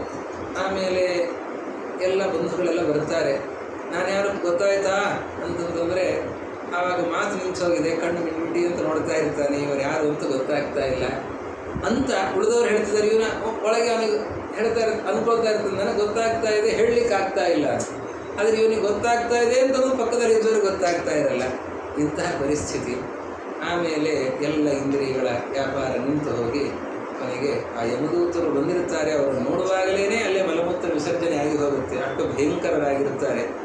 ಅವರು ಈ ಶರೀರದೊಳಗೆ ದೃಢವಾಗಿ ಇಷ್ಟು ವರ್ಷಗಳ ತನಕ ಇರುವ ಜೀವನನ್ನು ಹೊರ ತೆಗಿಬೇಕಲ್ಲ, ಹೇಗೆ ತೆಗೆಯೋದು? ಹಾಕಿ ಎಳಿತಾರಂತೆ. ಎಳೆದಾಗ ಆ ಪ್ರಾಣ ಹೋಗುವಾಗ ಆಗುವ ವೇದನೆ 100 ಚೇಳು ಒಟ್ಟಿಗೆ ಕುಟುಕಿದಾಗಿ ಅಷ್ಟು ದುಃಖ ಆಗುತ್ತೆ, ಒಂದು ದುಃಖ ಆಗುತ್ತೆ. ಜೀವನನ್ನು ಕರ್ಕೊಂಡು ಹೋಗ್ತಾರೆ. 90,000 ಯೋಜನೆ ದೂರದಲ್ಲಿರುವ ನರಕಕ್ಕೆ 2-3 ಗಳಿಗೆಯಲ್ಲಿ ಎಳ್ಕೊಂಡು ಹೋಗ್ತಾರೆ. ಆಮೇಲೆ ಮತ್ತೆ ಕರ್ಕೊಂಡು ಬಂದು ಬಿಡ್ತಾರಂತೆ. ಬಿಟ್ಟಾಗ 10 ದಿವಸದ ತನಕ ಇರ್ತಾನೆ, ಇಲ್ಲೇ ತಿರುಗ್ತಾ ಇರ್ತಾನೆ, ಇಲ್ಲಿ ಮಾಡ್ತಾ ಇರೋದನ್ನು, ಅವರ ಬಗ್ಗೆ ಆಡ್ತಾ ಇರೋದನ್ನು ಕೇಳಿಸ್ಕೊಳ್ತಿರ್ತಾನೆ, ನೋಡ್ತಾ ಇರ್ತಾನೆ. ಇವನಿಗೆ ಮಾತು ಚಟುವಟಿಕೆಗಳು ಯಾವುದೂ ಕೂಡ ಇರೋದಿಲ್ಲ. ಹಾಗಾದ ಮೇಲೆ ನಂತರದಲ್ಲಿ ಕ್ರಮ ಪ್ರಯಾಣ, 1 ವರ್ಷದ ತನಕ ಪ್ರಯಾಣ, ಇಲ್ಲಿಂದ ಯಮಪುರಿಯ ತನಕ ಹೋಗೋದಕ್ಕೆ ಅವರವರಿಗೆ ಯೋಗ್ಯವಾದಂತಹ ಮಾರ್ಗ, ಸಜ್ಜನರಿಗೆ ಒಂದು ಮಾರ್ಗ ಬೇರೆ, ದುರ್ಜನರಿಗೆ ಇರುವ ಮಾರ್ಗ ಬೇರೆ, ಹಾಗೆ ಬೇರೆ ಬೇರೆ ಮಾರ್ಗಗಳಿಂದ ಯಮಪುರಿಗೆ ಹೋಗುವಂತಹ ಕ್ರಮ. ಹಾಗೆ ಹೋದ ಮೇಲೆ ಅಲ್ಲಿ ಅನೇಕ ರೀತಿಯ ದುಃಖಗಳನ್ನು ಅನುಭವಿಸೋದಿದೆ. ಆಮೇಲೆ ಬರ್ತಾನೆ ಅಂತಂದರೆ ಬರುವಾಗಲೂ ಕೂಡ ಅಲ್ಲಿ ಮೇಲಿನ ಲೋಕಗಳಿಗೆಲ್ಲ ಹೋಗಿ ಮಳೆಯಲ್ಲಿ ಮೋಡದಲ್ಲಿ ಸೇರಿಕೊಂಡು ಅಲ್ಲಿಂದ ನೀರಿನಿಂದ ಭೂಮಿಗೆ ಬಂದು ಭೂಮಿಯಲ್ಲಿಯೂ ಕೂಡ ಇನ್ನೊಬ್ಬರ ಮನೆಯಲ್ಲಿ ನಾವು ಹೇಗಿರ್ಲಿಕ್ಕೆ ಸಾಧ್ಯನೋ ಆ ರೀತಿಯಲ್ಲಿ ಧಾನ್ಯದ ಕಣದಲ್ಲಿ ಸೇರಿಕೊಂಡು ಅಲ್ಲಿ ಧಾನ್ಯಕ್ಕೆ ಅಭಿಮಾನಿ ಜೀವ ಬೇರೆ ಇದ್ದಾನೆ, ಅವನ ಜೊತೆಯಲ್ಲಿ ಇವನಲ್ಲಿದ್ದು ಮತ್ತು ಅಲ್ಲಿ ಸಂಕಟವನ್ನು ಅನುಭವಿಸಿ ಅಲ್ಲಿದ ತಂದೆಯ ಶರೀರವನ್ನು ಪ್ರವೇಶ ಮಾಡಿ ಅವನ ಶರೀರದಲ್ಲಿ 3 ತಿಂಗಳಿದ್ದು ಅಲ್ಲಿದ ತಾಯಿಯ ಗರ್ಭವನ್ನು, ಉದರವನ್ನು ಪ್ರವೇಶ ಮಾಡ್ತಾನೆ. ಆ ಉದರ ಪ್ರವೇಶ ಮಾಡಿದರೆ ಆ ಗರ್ಭದ ಕೋಶದಲ್ಲಿಯೂ ಕೂಡ ಅದು ಮಲಮೂತ್ರ ದ್ವಾರಗಳ ಸಮೀಪದಲ್ಲಿರುವ ಕೋಶ, ಅಲ್ಲಿ ಸುತ್ತಮುತ್ತ ಇರುವಂತಹದ್ದೆಲ್ಲ ಮಲಿನವೇ, ರಕ್ತ, ಮಾಂಸ, ಕೀವು, ಅದೇ ರೀತಿಯಲ್ಲಿ ಮಲ ಮೂತ್ರ, ಅಲ್ಲಿರುವಂತಹ ಕ್ರಿಮಿಕೀಟಗಳು. ಈ ಜೀವ ಅಲ್ಲಿ ಒಂದೊಂದೇ ಕ್ರಮವಾಗಿ ಬೆಳೀತಾ ಹೋಗ್ತಾನೆ. ಕಲಲಂತ್ವೇಕ ರಾತ್ರೇಣ ಪಂಚರಾತ್ರೇಣ ಉದ್ಭುತಂ. ತಾಯಿಯ ಶರೀರವನ್ನು ಪ್ರವೇಶ ಮಾಡಿದಂಥವನು ಅವನು ಕ್ರಮವಾಗಿ ಶರೀರವನ್ನು ಹೊಂದುತ್ತಾ ಬೆಳೀತಾ ಹೋಗ್ತಾನೆ. ಹೇಗೆ ಶರೀರ ಬೆಳೀತದೆ, ಶರೀರ ಉಪಚಯ ಆಗೋದು ಹೇಗೆ ಅದನ್ನು ಹೇಳ್ತಾ, ಮೊದಲು ನೀರಾಗಿರುವಂತಹ ಆ ಶರೀರ ಆಮೇಲೆ 5 ದಿವಸಕ್ಕೆ ಬೆಳೀತಾ ಅದು ಗುಳ್ಳೆಯ ಥರ ಆಗುತ್ತೆ. ಆಮೇಲೆ 10 ದಿವಸ, 1 ತಿಂಗಳಿಗೆ ಆಗುವಾಗ ಒಂದು ಮೊಟ್ಟೆಯ ಅಷ್ಟು ಆಗತ್ತೆ. ಆಮೇಲೆ 1 ತಿಂಗಳಾಯಿತು, ತಲೆ ಬರ್ತಾ ಇದೆ. 2 ತಿಂಗಳಾಯಿತು, ಕೈ ಕಾಲುಗಳು ಇದೆಲ್ಲವೂ ಕೂಡ ಬರ್ತಾ ಇವೆ. ಆಮೇಲೆ ಉಗುರು, ಆಮೇಲೆ ಕೇಶ, ಅದೆಲ್ಲ ಬರ್ತದೆ. 3ನೇ ತಿಂಗಳಿಗೆ ಲಿಂಗೋದ್ಭವ ತ್ರಿಭಿಹಿ, 3ನೇ ತಿಂಗಳಿಗೆ ಗಂಡು ಹೆಣ್ಣು ಅಂತಲೂ ತೀರ್ಮಾನ ಆಗುತ್ತೆ. 4ನೇ ತಿಂಗಳಿಗೆ ಕ್ರಮವಾಗಿ ರಕ್ತ, ಮಾಂಸ, ರುಧಿರ, ಮೇಧಸ್ಸು, ಮಜ್ಜ, ಸ್ನಾಯು, ಅಸ್ಥಿ ಎಲ್ಲ ಧಾತುಗಳು ಒಂದೊಂದೇ ಬೆಳೀತಾ ಹೋಗ್ತವೆ. 5ನೇ ತಿಂಗಳಿಗೆ ಹಸಿವೆ ಬಾಯಾರಿಕೆ ಆಗುತ್ತೆ. 6ನೇ ತಿಂಗಳಿಗೆ ತಾಯಿಯ ಗರ್ಭದಲ್ಲಿ ಅಲ್ಲೇ ಮಗು ತಿರುಗುತ್ತಾ ಇದೆ. ಕಟ್ಟಿ ಹಾಕಿರುತ್ತದೆ. ಹಾಗೆ ಈ ರೀತಿಯಲ್ಲಿ ನಾವು 1 ಗಂಟೆ ಇಲ್ಲಿದ್ದ ಹೀಗೆ ಕುತ್ಕೊಂಡಿರುವಾಗ ಯಾವಾಗ ಮುಗಿಸ್ತಾರೋ ಅಂತ ಅನಿಸಿರುತ್ತೆ. ಅದರಲ್ಲಿ ಈ ತಾಯಿಯ ಗರ್ಭದಲ್ಲಿರುವಾಗ ಆ ಕೈ ಕಾಲುಗಳು ಎಲ್ಲೂ ಅಲುಗಾಡ್ಲಿಕ್ಕೆ ಅವಕಾಶವೇ ಇಲ್ಲ. ಗತಿಯೇನಾಗಬೇಕು, ಯಾವಾಗ ಹೊರಬಂದಿನೋ ಅಂತನ್ನುವ ಸ್ಥಿತಿಯಾಗಿರುತ್ತದೆ. ಅದರ ಜೊತೆಯಲ್ಲಿ ಅವನಿಗೆ ಹಸಿವೆ ಬಾಯಾರಿಗಳೆಲ್ಲ ಆಗ್ತಾ ಇರ್ತವೆ. ತಾಯಿಗೆ ಬಗೆ ಬಗೆಯ ಬಯಕೆಗಳು, ಈ ಒಳಗಡೆ ಶರೀರದಲ್ಲಿ ಬೇಕಾದಷ್ಟು ಕ್ರಿಮಿಗಳು, ಆ ಕ್ರಿಮಿಗಳು ದೇಹದಲ್ಲಿರುವ ಮಲವನ್ನೇ ತಿಂದು ಪುಷ್ಟವಾಗಿರುವ ಕ್ರಿಮಿಗಳು, ಅಸಹ್ಯವಾಗಿರುವ ಕ್ರಿಮಿಗಳು ಆ ಗರ್ಭಕೋಶವನ್ನು ಕಚ್ಚಿದಾಗ ಆ ಗರ್ಭಕೋಶಕ್ಕೆ ಅಂಟುಕೊಂಡೇ ಜೀವನ ಶರೀರ ಇರುತ್ತದೆ. ಬಹಳ ಎಳೆಯ ಚರ್ಮ, ಆ ಚರ್ಮಕ್ಕೆ ಗಾಯ ಆಗುತ್ತೆ. ಸಣ್ಣ ಮಕ್ಕಳನ್ನು 10 ದಿನದ ಒಳಗಿರುವ ಮಕ್ಕಳನ್ನು ಕೈಯಲ್ಲಿ ಹಿಡ್ಕೊಳ್ಳಿಕ್ಕೆ ಭಯ ಆಗುತ್ತೆ, ಅಷ್ಟು ಎಳೆಯ ಚರ್ಮ ಇರುತ್ತದೆ. ಇನ್ನು ಗರ್ಭದಲ್ಲಿರುವಾಗ ಇನ್ನೂ ಸೂಕ್ಷ್ಮ, ಆ ಚರ್ಮಕ್ಕೆ ಇದು ಆ ಕ್ರಿಮಿಗಳಿಂದ ಗಾಯ ಆಗಿದೆ. ಗಾಯ ಆದಾಗ ತಾಯಿ ಆಹಾರವನ್ನು, ಅವಳ ಬಯಕೆ, ಹುಳಿ ಉಪ್ಪು ಖಾರ ತಿನ್ನುವ ಬಯಕೆ ತಾಯಿಗೆ. ಅದರಲ್ಲಿ ಬೇರೆ ಬೇರೆಯವರು ಕರೆದು ನಿನಗೆ ಕುಬುಸ ಮಾಡ್ತೇನೆ, ಮತ್ತೊಂದು ಮಾಡ್ತೇನೆ ಬಾ ಅಂತ ಹೇಳಿ ಅನೇಕ ರೀತಿಯ ಕುರುಕುಲು ತಿಂಡಿಗಳು, ಮತ್ತೊಂದು ಅನೇಕ ಹುಳಿ ಉಪ್ಪು ಖಾರದ ಪದಾರ್ಥಗಳನ್ನೆಲ್ಲ ಕೊಡ್ತಾರೆ. ಅವಳು ಬಯಕೆ ಅಂತ ಹೇಳಿ ಅವಳು ತಿಂತಾಳೆ. ತಿಂದಾಗ ಏನಾಗುತ್ತೆ, ಗಾಯ ಆಗಿದೆ, ಗಾಯದ ಮೇಲೆ ಈ ಹುಳಿ ಉಪ್ಪು ಖಾರ ತಾಗ್ತಾ ಇದೆ. ಏನು ಗತಿ ಆಗಬೇಕು? ಏನು ಗತಿ ಅಂದರೆ ನಮಗೆ ತಡ್ಕೊಳ್ಳಿಕ್ಕಾಗಲ್ಲ. ಒಂದು ಸಣ್ಣ ಗಾಯದ ಮೇಲೆ ಹುಳಿ ಉಪ್ಪು ಖಾರ ತಾಗಿದೆ. ಗರ್ಭದಲ್ಲಿರುವ ಶಿಶುವಿಗೆ ಮೂರ್ಛಾ ಮಾಪ್ನೋತ್ಯುರು ಕ್ಲೇಶ ತತ್ರತ್ಯೈ ಕ್ಷುಧಿತೈರ್ಮುಹುಃ, ಮೂರ್ಛೆಯನ್ನೇ ಹೊಂದುತ್ತದೆ. ಅಷ್ಟು ಭಯಂಕರವಾದ ವೇದನೆ ಆಗುತ್ತೆ. ಯಾರದೋ ಕಥೆ ಹೇಳ್ತಾ ಇರೋದಿಲ್ಲ, ನಮ್ಮೆಲ್ಲರ ಕಥೆ. ಅದು ಯಾವುದೋ ಒಂದು ಜನ್ಮದ್ದಲ್ಲ, ಅನಂತ ಜನ್ಮಗಳಲ್ಲಿ ನಾವಿಷ್ಟೆಲ್ಲ ದುಃಖಗಳನ್ನು ಅನುಭವಿಸಿಕೊಂಡು ಬಂದಿದ್ದೇವೆ. ಮುಂದೆ ಇಷ್ಟು ದುಃಖಗಳನ್ನು ಅನುಭವಿಸಲಿಕ್ಕಿದ್ದೇವೆ, ಇಷ್ಟು ಘೋರ ಇದೆ. ಗರ್ಭವಾಸದ ದುಃಖ ಅಂತಂದ್ರೆ ಇಷ್ಟು ಘೋರ, ಮರಣ ಅಂತಂದ್ರೆ ಇಷ್ಟು ಘೋರ, ನರಕ ಯಾತನೆ ಅಂದರೆ ಘೋರ, ಸಂಸಾರ ಅಂತಂದರೆ ಘೋರ. ಇದೆಲ್ಲವೂ ಕೂಡ ಇದನ್ನ ದಾಟ್ತಾನೇ ಇರಬೇಕು. ಆ ಜೀವ ಸಾತ್ವಿಕನಾಗಿದ್ದ ಅಂತಂದರೆ ಜನ್ಮಾಂತರದ ಸ್ಮರಣೆ ಬರುತ್ತದೆ, ದೇವರಲ್ಲಿ ಪ್ರಾರ್ಥನೆ ಮಾಡಿಕೊಳ್ಳುತ್ತಾನೆ, ಯಾವಾಗ ನನ್ನನ್ನು ಹೊರಗೆ ಹಾಕ್ತೀಯೋ ಅಂತ ಕೇಳಿಕೊಳ್ಳುತ್ತಾನೆ. ಆದರೆ ಹೊತ್ತಿಗೆ ಮೊದಲೇ ಬಂದರೆ ತಾಯಿ ಎಣಿಸ್ತಾ ಇರ್ತಾಳೆ, ತಾಯಿಯ ತಾಯಿ ಎಣಿಸ್ತಾ ಇರ್ತಾಳೆ, ನಮ್ಮ ಮಗಳ ಬಾಣಂತನೇ ಯಾವತ್ತು ಅಂತ. ಆ ದಿನಗಳ ಎಣಿಕೆ ನಡೀತಾ ಇರ್ತದೆ. ಅದಕ್ಕಿಂತ ಹೆಚ್ಚಿನ ಸಂಖ್ಯೆಯಲ್ಲಿ ಯಾವಾಗಲೂ ಎಣಿಸೋದು ಮಗು ಅಂತ, ಒಳಗಿರುವ ಮಗು ಎಣಿಸ್ತಾ ಇರ್ತದೆ. 9 ತಿಂಗಳಾಗಿ 9 ದಿವಸ ಯಾವತ್ತೂ ಮುಗೀತದೆ, ನಾನು ಯಾವತ್ತು ಹೊರಗಡೆ ಹೋಗ್ತೇನೆ. ಮೊದಲೇ ಹೋದರೆ ಅರುಣಂತರ ಕೈಕಾಲು ಸರಿಯಾಗಿಲ್ಲದೇನೆ ಹೊರ ಬರಬೇಕಾಗಿತ್ತು, ಇನ್ನೊಂದು ಘೋರ. ಅದಕ್ಕೆ ಕಾಲ ಸರಿಯಾಗಿ ಆಗಬೇಕು, ಆದರೆ ಇಲ್ಲಿ ಇರ್ಲಿಕ್ಕೆ ಆಗ್ತಾ ಇಲ್ಲ, ಹಿಂಸೆ ಆಗ್ತಾ ಇದೆ. ಯಾರಿಗೋ ಎಲ್ಲಿಗೋ ಮನೆಗೋ ಬೇರೆ ಕಡೆ ಎಲ್ಲಿಗೋ ಹೋಗಿದ್ದೇವೆ, ನಮಗೆಲ್ಲ ಹಿಂಸೆ ಆಗ್ತಾ ಇದೆ, ಇರ್ಲಿಕ್ಕಾಗತ್ತಾ? ಯಾವಾಗ ಹೊರಗಡೆ ಹೋದೆವು ಅಂತ ಅನಿಸುತ್ತೆ. ಇಲ್ಲಿ ಇದೇನು ಚೆನ್ನಾಗಿದೆ ಹೇಳಿ, ಆ ಗರ್ಭದಲ್ಲಿ ಎಲ್ಲ ಹೇಯವಾದಂಥದ್ದೇ ಸುತ್ತಮುತ್ತ, ಅದರಿಂದ ಯಾವಾಗ ಹೊರಬರುತ್ತೇನೋ ಅಂತ ಅನ್ನೋ ಭಾವನೆ ಇದೆ, ಆದರೆ ಹೊರಬರಲಿಕ್ಕೆ ಆಗ್ತಾ ಇದೆ. ಬಂದರೂ ಕಷ್ಟ, ಅಂತೂ ಇಂತೂ ಹೊರಬರುತ್ತಾನೆ. ಬರುವಾಗ ಮತ್ತೆ ವೇದನೆ, ಭಯಂಕರವಾದಂತಹ ವೇದನೆ ಅನುಭವಿಸಿಕೊಂಡೇ ಬರಬೇಕು. ಅದಕ್ಕೆ ಅಳೋದು ಮಗು, ಅಷ್ಟು ನೋವನ್ನು ಅನುಭವಿಸಿಕೊಂಡೇ ಬರುತ್ತದೆ, ಆದ್ದರಿಂದ ಅಳುತ್ತದೆ. ಬಂತೋ ಇಲ್ಲ ಮತ್ತೆಲ್ಲ ಮರೆತೋಗಿತ್ತು. ಗರ್ಭದಲ್ಲಿ ಏನು ಆಲೋಚನೆ ಬಂದಿತ್ತೋ, ಏನು ಜನ್ಮಾಂತರ ನೆನಪಾಗಿತ್ತು, ಯಾವ ಎಚ್ಚರವೂ ಇಲ್ಲ. ಈ ರೀತಿಯಲ್ಲಿ ಬಂದ ಮೇಲೆ ಮತ್ತೆ ಬೆಳವಣಿಗೆ, ಯಾವಾಗ ದೊಡ್ಡವನಾದೇನೋ ಅಂತ. ಆಮೇಲೆ ಇದನ್ನು ಕೇಳಲಿಕ್ಕೆ ಬರಬೇಕು ಅಂದರೆ ಎಷ್ಟೋ ವರ್ಷ ದಾಟಬೇಕು. ಜನ್ಮಾಂತರದಲ್ಲಿ ಹುಟ್ಟಿ ಬಂದ ಮೇಲೆ ಆಮೇಲೆ ಪುನಃ ಭಾಗವತ ಶ್ರವಣಕ್ಕೆ ಬರಬೇಕು ಅಂತಂದರೆ ಮತ್ತೆ ಅಲ್ಲಿದ ಅಪ್ಪ ಅಮ್ಮ ಅನ್ನೋದರಿಂದ ಆರಂಭ ಆಗಿ ಎಲ್ಲ ಆಟ ಪಾಠಗಳೆಲ್ಲ ಮುಗಿದು ಆಮೇಲೆ ಮತ್ತೆ ಭಾಗವತ ಶ್ರವಣ ಬರಲಿಕ್ಕೆ ಎಷ್ಟೋ ವರ್ಷ ಆಗಬೇಕು. ಜನ್ಮಾಂತರ ಸುಕೃತ ಈಗೆಲ್ಲ ಭಾಗವತ ಶ್ರವಣ ಮಾಡಿ ಚಿಂತನೆ ಮಾಡಿದರೆ ಜನ್ಮಾಂತರದಲ್ಲಿ ಬೇಗ ಆಗುತ್ತೆ. 60-70 ವರ್ಷ ತನಕ ಹೋಗಬೇಕಾಗಿಲ್ಲ, ಬೇಗನೆ ಆಗುತ್ತೆ. 20-25 ವರ್ಷಕ್ಕೆಲ್ಲ ಸಿಗ್ಬೋದು, ಇಲ್ಲ ಇನ್ನೂ ಬೇಗನೂ ಆಗುತ್ತೆ. ಅದೆಲ್ಲ ಏನು ಅಂತಂದರೆ ಜನ್ಮಾಂತರದಲ್ಲಿ ಸಾಕಷ್ಟು ಸತ್ಕರ್ಮಗಳನ್ನು ಮಾಡಿ ಭಗವದ್ ಆರಾಧನೆಯನ್ನು ಮಾಡಿದರೆ ಆವಾಗ ಶುಚೀನಾಂ ಶ್ರೀಮತಾಂ ಗೇಹೇ ಯೋಗ ಭ್ರಷ್ಟೋ ವಿಜಾಯತೆ. ಅಂತಹ ಸಾತ್ವಿಕರ ಮನೆಯಲ್ಲಿ ಹೋಗ್ತಾನೆ, ಒಳ್ಳೆಯ ಸಂಸ್ಕಾರ ಆರಂಭದಲ್ಲೇ ಸಿಗುತ್ತೆ. ಆರಂಭದಲ್ಲೇ ಅವನಿಗೆ ಸಚ್ಛಾಸ್ತ್ರ ಶ್ರವಣವನ್ನು ಮಾಡುವ ಭಾಗ್ಯ ಸಿಗುತ್ತೆ, ದೇವರನ್ನು ತಿಳಿದುಕೊಳ್ಳುವ ಭಾಗ್ಯ ಸಿಗ್ತದೆ, ಆರಾಧನೆ ಮಾಡುವ ಅವಕಾಶ ಸಿಗುತ್ತೆ. ಇಲ್ಲ ಅಂತಾದರೆ ಮತ್ತೆ ಹಾಗೆ ಇದಾಗ್ತಾ ಇದೆ. ಹೀಗೆ ಈ ಸಂಸಾರ ಇದೆ ಎಲ್ಲ ಕೇಳಿಸಿಕೊಂಡು ದೇವಹೂತಿ. ಅದಕ್ಕೇನು ಮಾಡಬೇಕು? ನಿರಂತರ ಗುರೂಪದಿಷ್ಟ ಮಾರ್ಗದಿಂದ ಪರಿಶುದ್ಧವಾದ ಅಂತಃಕರಣದಿಂದ ಭಗವತ್ ಚಿಂತನೆಯನ್ನು ಮಾಡಬೇಕು, ಆ ತತ್ವ ಚಿಂತನೆಯನ್ನು ಮಾಡಬೇಕು ಅಂತ ಕಪಿಲ ಮಾಡಿದ ಉಪದೇಶವನ್ನು ಆಲಿಸಿ ದೇವಹೂತಿ ದೇವಿ ಇನ್ನೇನಾದರೂ ಸಂಶಯ ಇದೆಯಾ ಅಂತ ಕೇಳ್ತಾನೆ. ಆಯ್ತು ಸ್ವಾಮಿ, ಎಲ್ಲ ಸಂಶಯ ಪರಿಹಾರ ಆಯಿತು ಅಂತಂದಾಗ ಆಯಿತು ನಾನು ಹೊರಡ್ತೇನೆ ಅಂತ. ಅವಳು ಒಮ್ಮೆ ನೋಡ್ತಾಳಂತೆ ಕಣ್ಣು ದೊಡ್ಡದು ಮಾಡಿ, ನೀನು ಹೊರಟುಬಿಟ್ಟಿಯಾ ಅಂತ. ನಿನ್ನ ಸಾಧನೆ ನೀನು ಮಾಡಿಕೊ, ನಿನಗೆ ಬೇಕಾದ ತತ್ವೋಪದೇಶವನ್ನು ನಾನು ಮಾಡಿದ್ದೇನೆ, ಇನ್ನೂ ಅನೇಕ ಸದ್ಯ ಉದ್ಧಾರ ಆಗಬೇಕಾಗಿದೆ ಅಂತ ಹೇಳಿ ಕಪಿಲರು ಪರಮಾತ್ಮ ಅಲ್ಲಿಂದ ಹೊರಡ್ತಾನೆ. ಆವಾಗ ದೇವಹೂತಿ ದೇವಿ ಅವಳ ಮನೆ ಹೇಗಿತ್ತು ಅನ್ನೋದನ್ನು ವರ್ಣನೆ ಮಾಡುತ್ತಾರೆ. ದೇವತೆಗಳಿಗೆ ಆಸೆ ಆಗ್ತಾ ಇತ್ತಂತೆ, ಹೋಗಿ ದೇವಹೂತಿ ಮನೆಯಲ್ಲಿ ಇದ್ಬಿಡೋಣ ಅಂತ. ಯಾಕೆಂದರೆ ಅಂತಹ ಶ್ರೀಮಂತಿಕೆ, ಅಂತಹ ವೈಭವ ಅದು ಎಲ್ಲೂ ಕಾಣಲಿಕ್ಕೆ ಸಾಧ್ಯ ಇಲ್ಲ, ಕೇಳಲಿಕ್ಕೂ ಸಾಧ್ಯ ಇಲ್ಲ, ಅಷ್ಟು ವೈಭವ ಇದೆ.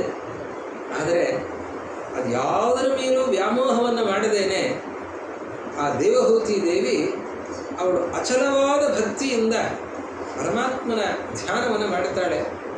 ಅವಳು ಮತ್ತೆ ಜಟಾವಲ್ಕಲ ಧಾರಿಣಿಯಾಗಿ ತಪಸ್ವಿನಿಯಾಗಿ ಅವಳು ಪರಮಾತ್ಮನ ಆರಾಧನೆಯನ್ನು ಮಾಡಿ ಯೋಗ ಮಾರ್ಗದಿಂದ ಶರೀರವನ್ನು ಬಿಟ್ಟು ಹೋಗ್ತಾಳೆ. ಅವಳನ್ನು ನೋಡ್ಕೊಳ್ಳಿಕ್ಕೆ ತಂದೆ ಇಲ್ಲ, ಗಂಡ ಇಲ್ಲ, ಮಗ ಇಲ್ಲ, ಎಲ್ಲ ದೊಡ್ಡ ದೊಡ್ಡವರು, ಯಾರೂ ಇಲ್ಲ. ಗತಿ ಏನು ಅಂತಂದರೆ ಹಾಗೇನು ಚಿಂತನೆ ಮಾಡಬೇಡಿ, ಅವಳು ಆ ಮಾರ್ಗದಲ್ಲಿದ್ದವಳಾದ್ದರಿಂದ ಅವಳು ದೇಹತ್ಯಾಗ ಮಾಡಿದರೆ ಆ ದೇಹ ನದಿಯಾಗಿ ಹರಿದಿದೆ ಅಂತ ಹೇಳ್ತಾರೆ. ಆ ರೀತಿಯಲ್ಲಿ ಅಂತಹ ಸಾಧ್ವಿ ಶಿರೋಮಣಿ ಆ ದೇವಹೂತಿ ದೇವಿ ಅವಳ ಊರ್ಧ್ವಗತಿಯನ್ನು ನಿರೂಪಣೆ ಮಾಡಿದ್ದಾರೆ. ಒಬ್ಬ ಸ್ತ್ರೀ ಅವಳು ತತ್ವೋಪದೇಶವನ್ನು ಪಡೆದು ಭಗವಂತನ ದೇವರಿಂದಲೇ ಉಪದೇಶವನ್ನು ಪಡೆದು ಆ ಯೋಗ ಮಾರ್ಗದಿಂದ ಪ್ರಾಣೋತ್ಕ್ರಮಣವನ್ನು ಮಾಡಿದಂತಹ ಸುಂದರವಾದ ಈ ಸನ್ನಿವೇಶದ ನಿರೂಪಣೆಯನ್ನು ತೃತೀಯ ಸ್ಕಂಧದಲ್ಲಿ ಮಾಡಿದ್ದಾರೆ ಅಂತ ಇದರ ಚಿಂತನೆಯನ್ನು ಇದನ್ನು ಮೆಲುಕು ಹಾಕೋಣ. ಪರಮಾತ್ಮನ ಈ ಕಪಿಲನ ಉಪದೇಶ ಏನಿದೆ, ಯೋಗ ಮಾರ್ಗ, ಇದನ್ನು ಏನು ಉಪದೇಶಿಸಿದ್ದಾನೆ, ಇದನ್ನು ಅನುಷ್ಠಾನಕ್ಕೆ ತರಬೇಕು. ಗ್ರಾಮ್ಯ ಧರ್ಮ ನಿವೃತ್ತಿಶ್ಚ ಅಂತೆಲ್ಲ ಸ್ವಧರ್ಮಾಚರಣಂ ಶಕ್ತಿಯ ಅಂತ ಅದರಿಂದ ಆರಂಭ ಮಾಡಿ ಏನೆಲ್ಲ ಪರಮಾತ್ಮ ಹೇಳಿದ್ದಾನೆ, ಅದನ್ನು ನಾವು ಜೀವನದಲ್ಲಿ ರೂಢಿಸಿಕೊಳ್ಳುವಂತೆ ಆ ಕಪಿಲನಿಗೆ ಪರಮಾತ್ಮ ನಮಗೆ ಅನುಗ್ರಹಿಸಲಿ ಅಂತ ಪ್ರಾರ್ಥನೆಯನ್ನು ಮಾಡ್ತಾ ಇವತ್ತಿನ ಕಥಾಭಾಗವನ್ನು ಶ್ರೀ ಗುರು ಮಧ್ವೇಶ ಮುಂದೆ ಚತುರ್ಥ ಸ್ಕಂಧದಲ್ಲಿ ಮತ್ತೆ ಅದ್ಭುತವಾದಂತಹ ಒಂದೊಂದು ಸ್ಕಂಧವೂ ಅಮೃತ. ಅದರಲ್ಲಿ ಧ್ರುವರಾಜರ ಚರಿತ್ರೆ, ಅದೇ ರೀತಿಯಲ್ಲಿ ಋಷಚಕ್ರವರ್ತಿ, ಅನೇಕ ವಿಷಯಗಳು, ದಕ್ಷಾಧ್ವರ ಪ್ರಸಂಗ, ಹೀಗೆ ಅನೇಕ ವಿಷಯಗಳ ಸಂಕಲನ ಮುಂದಿನ ಕಥಾಭಾಗ.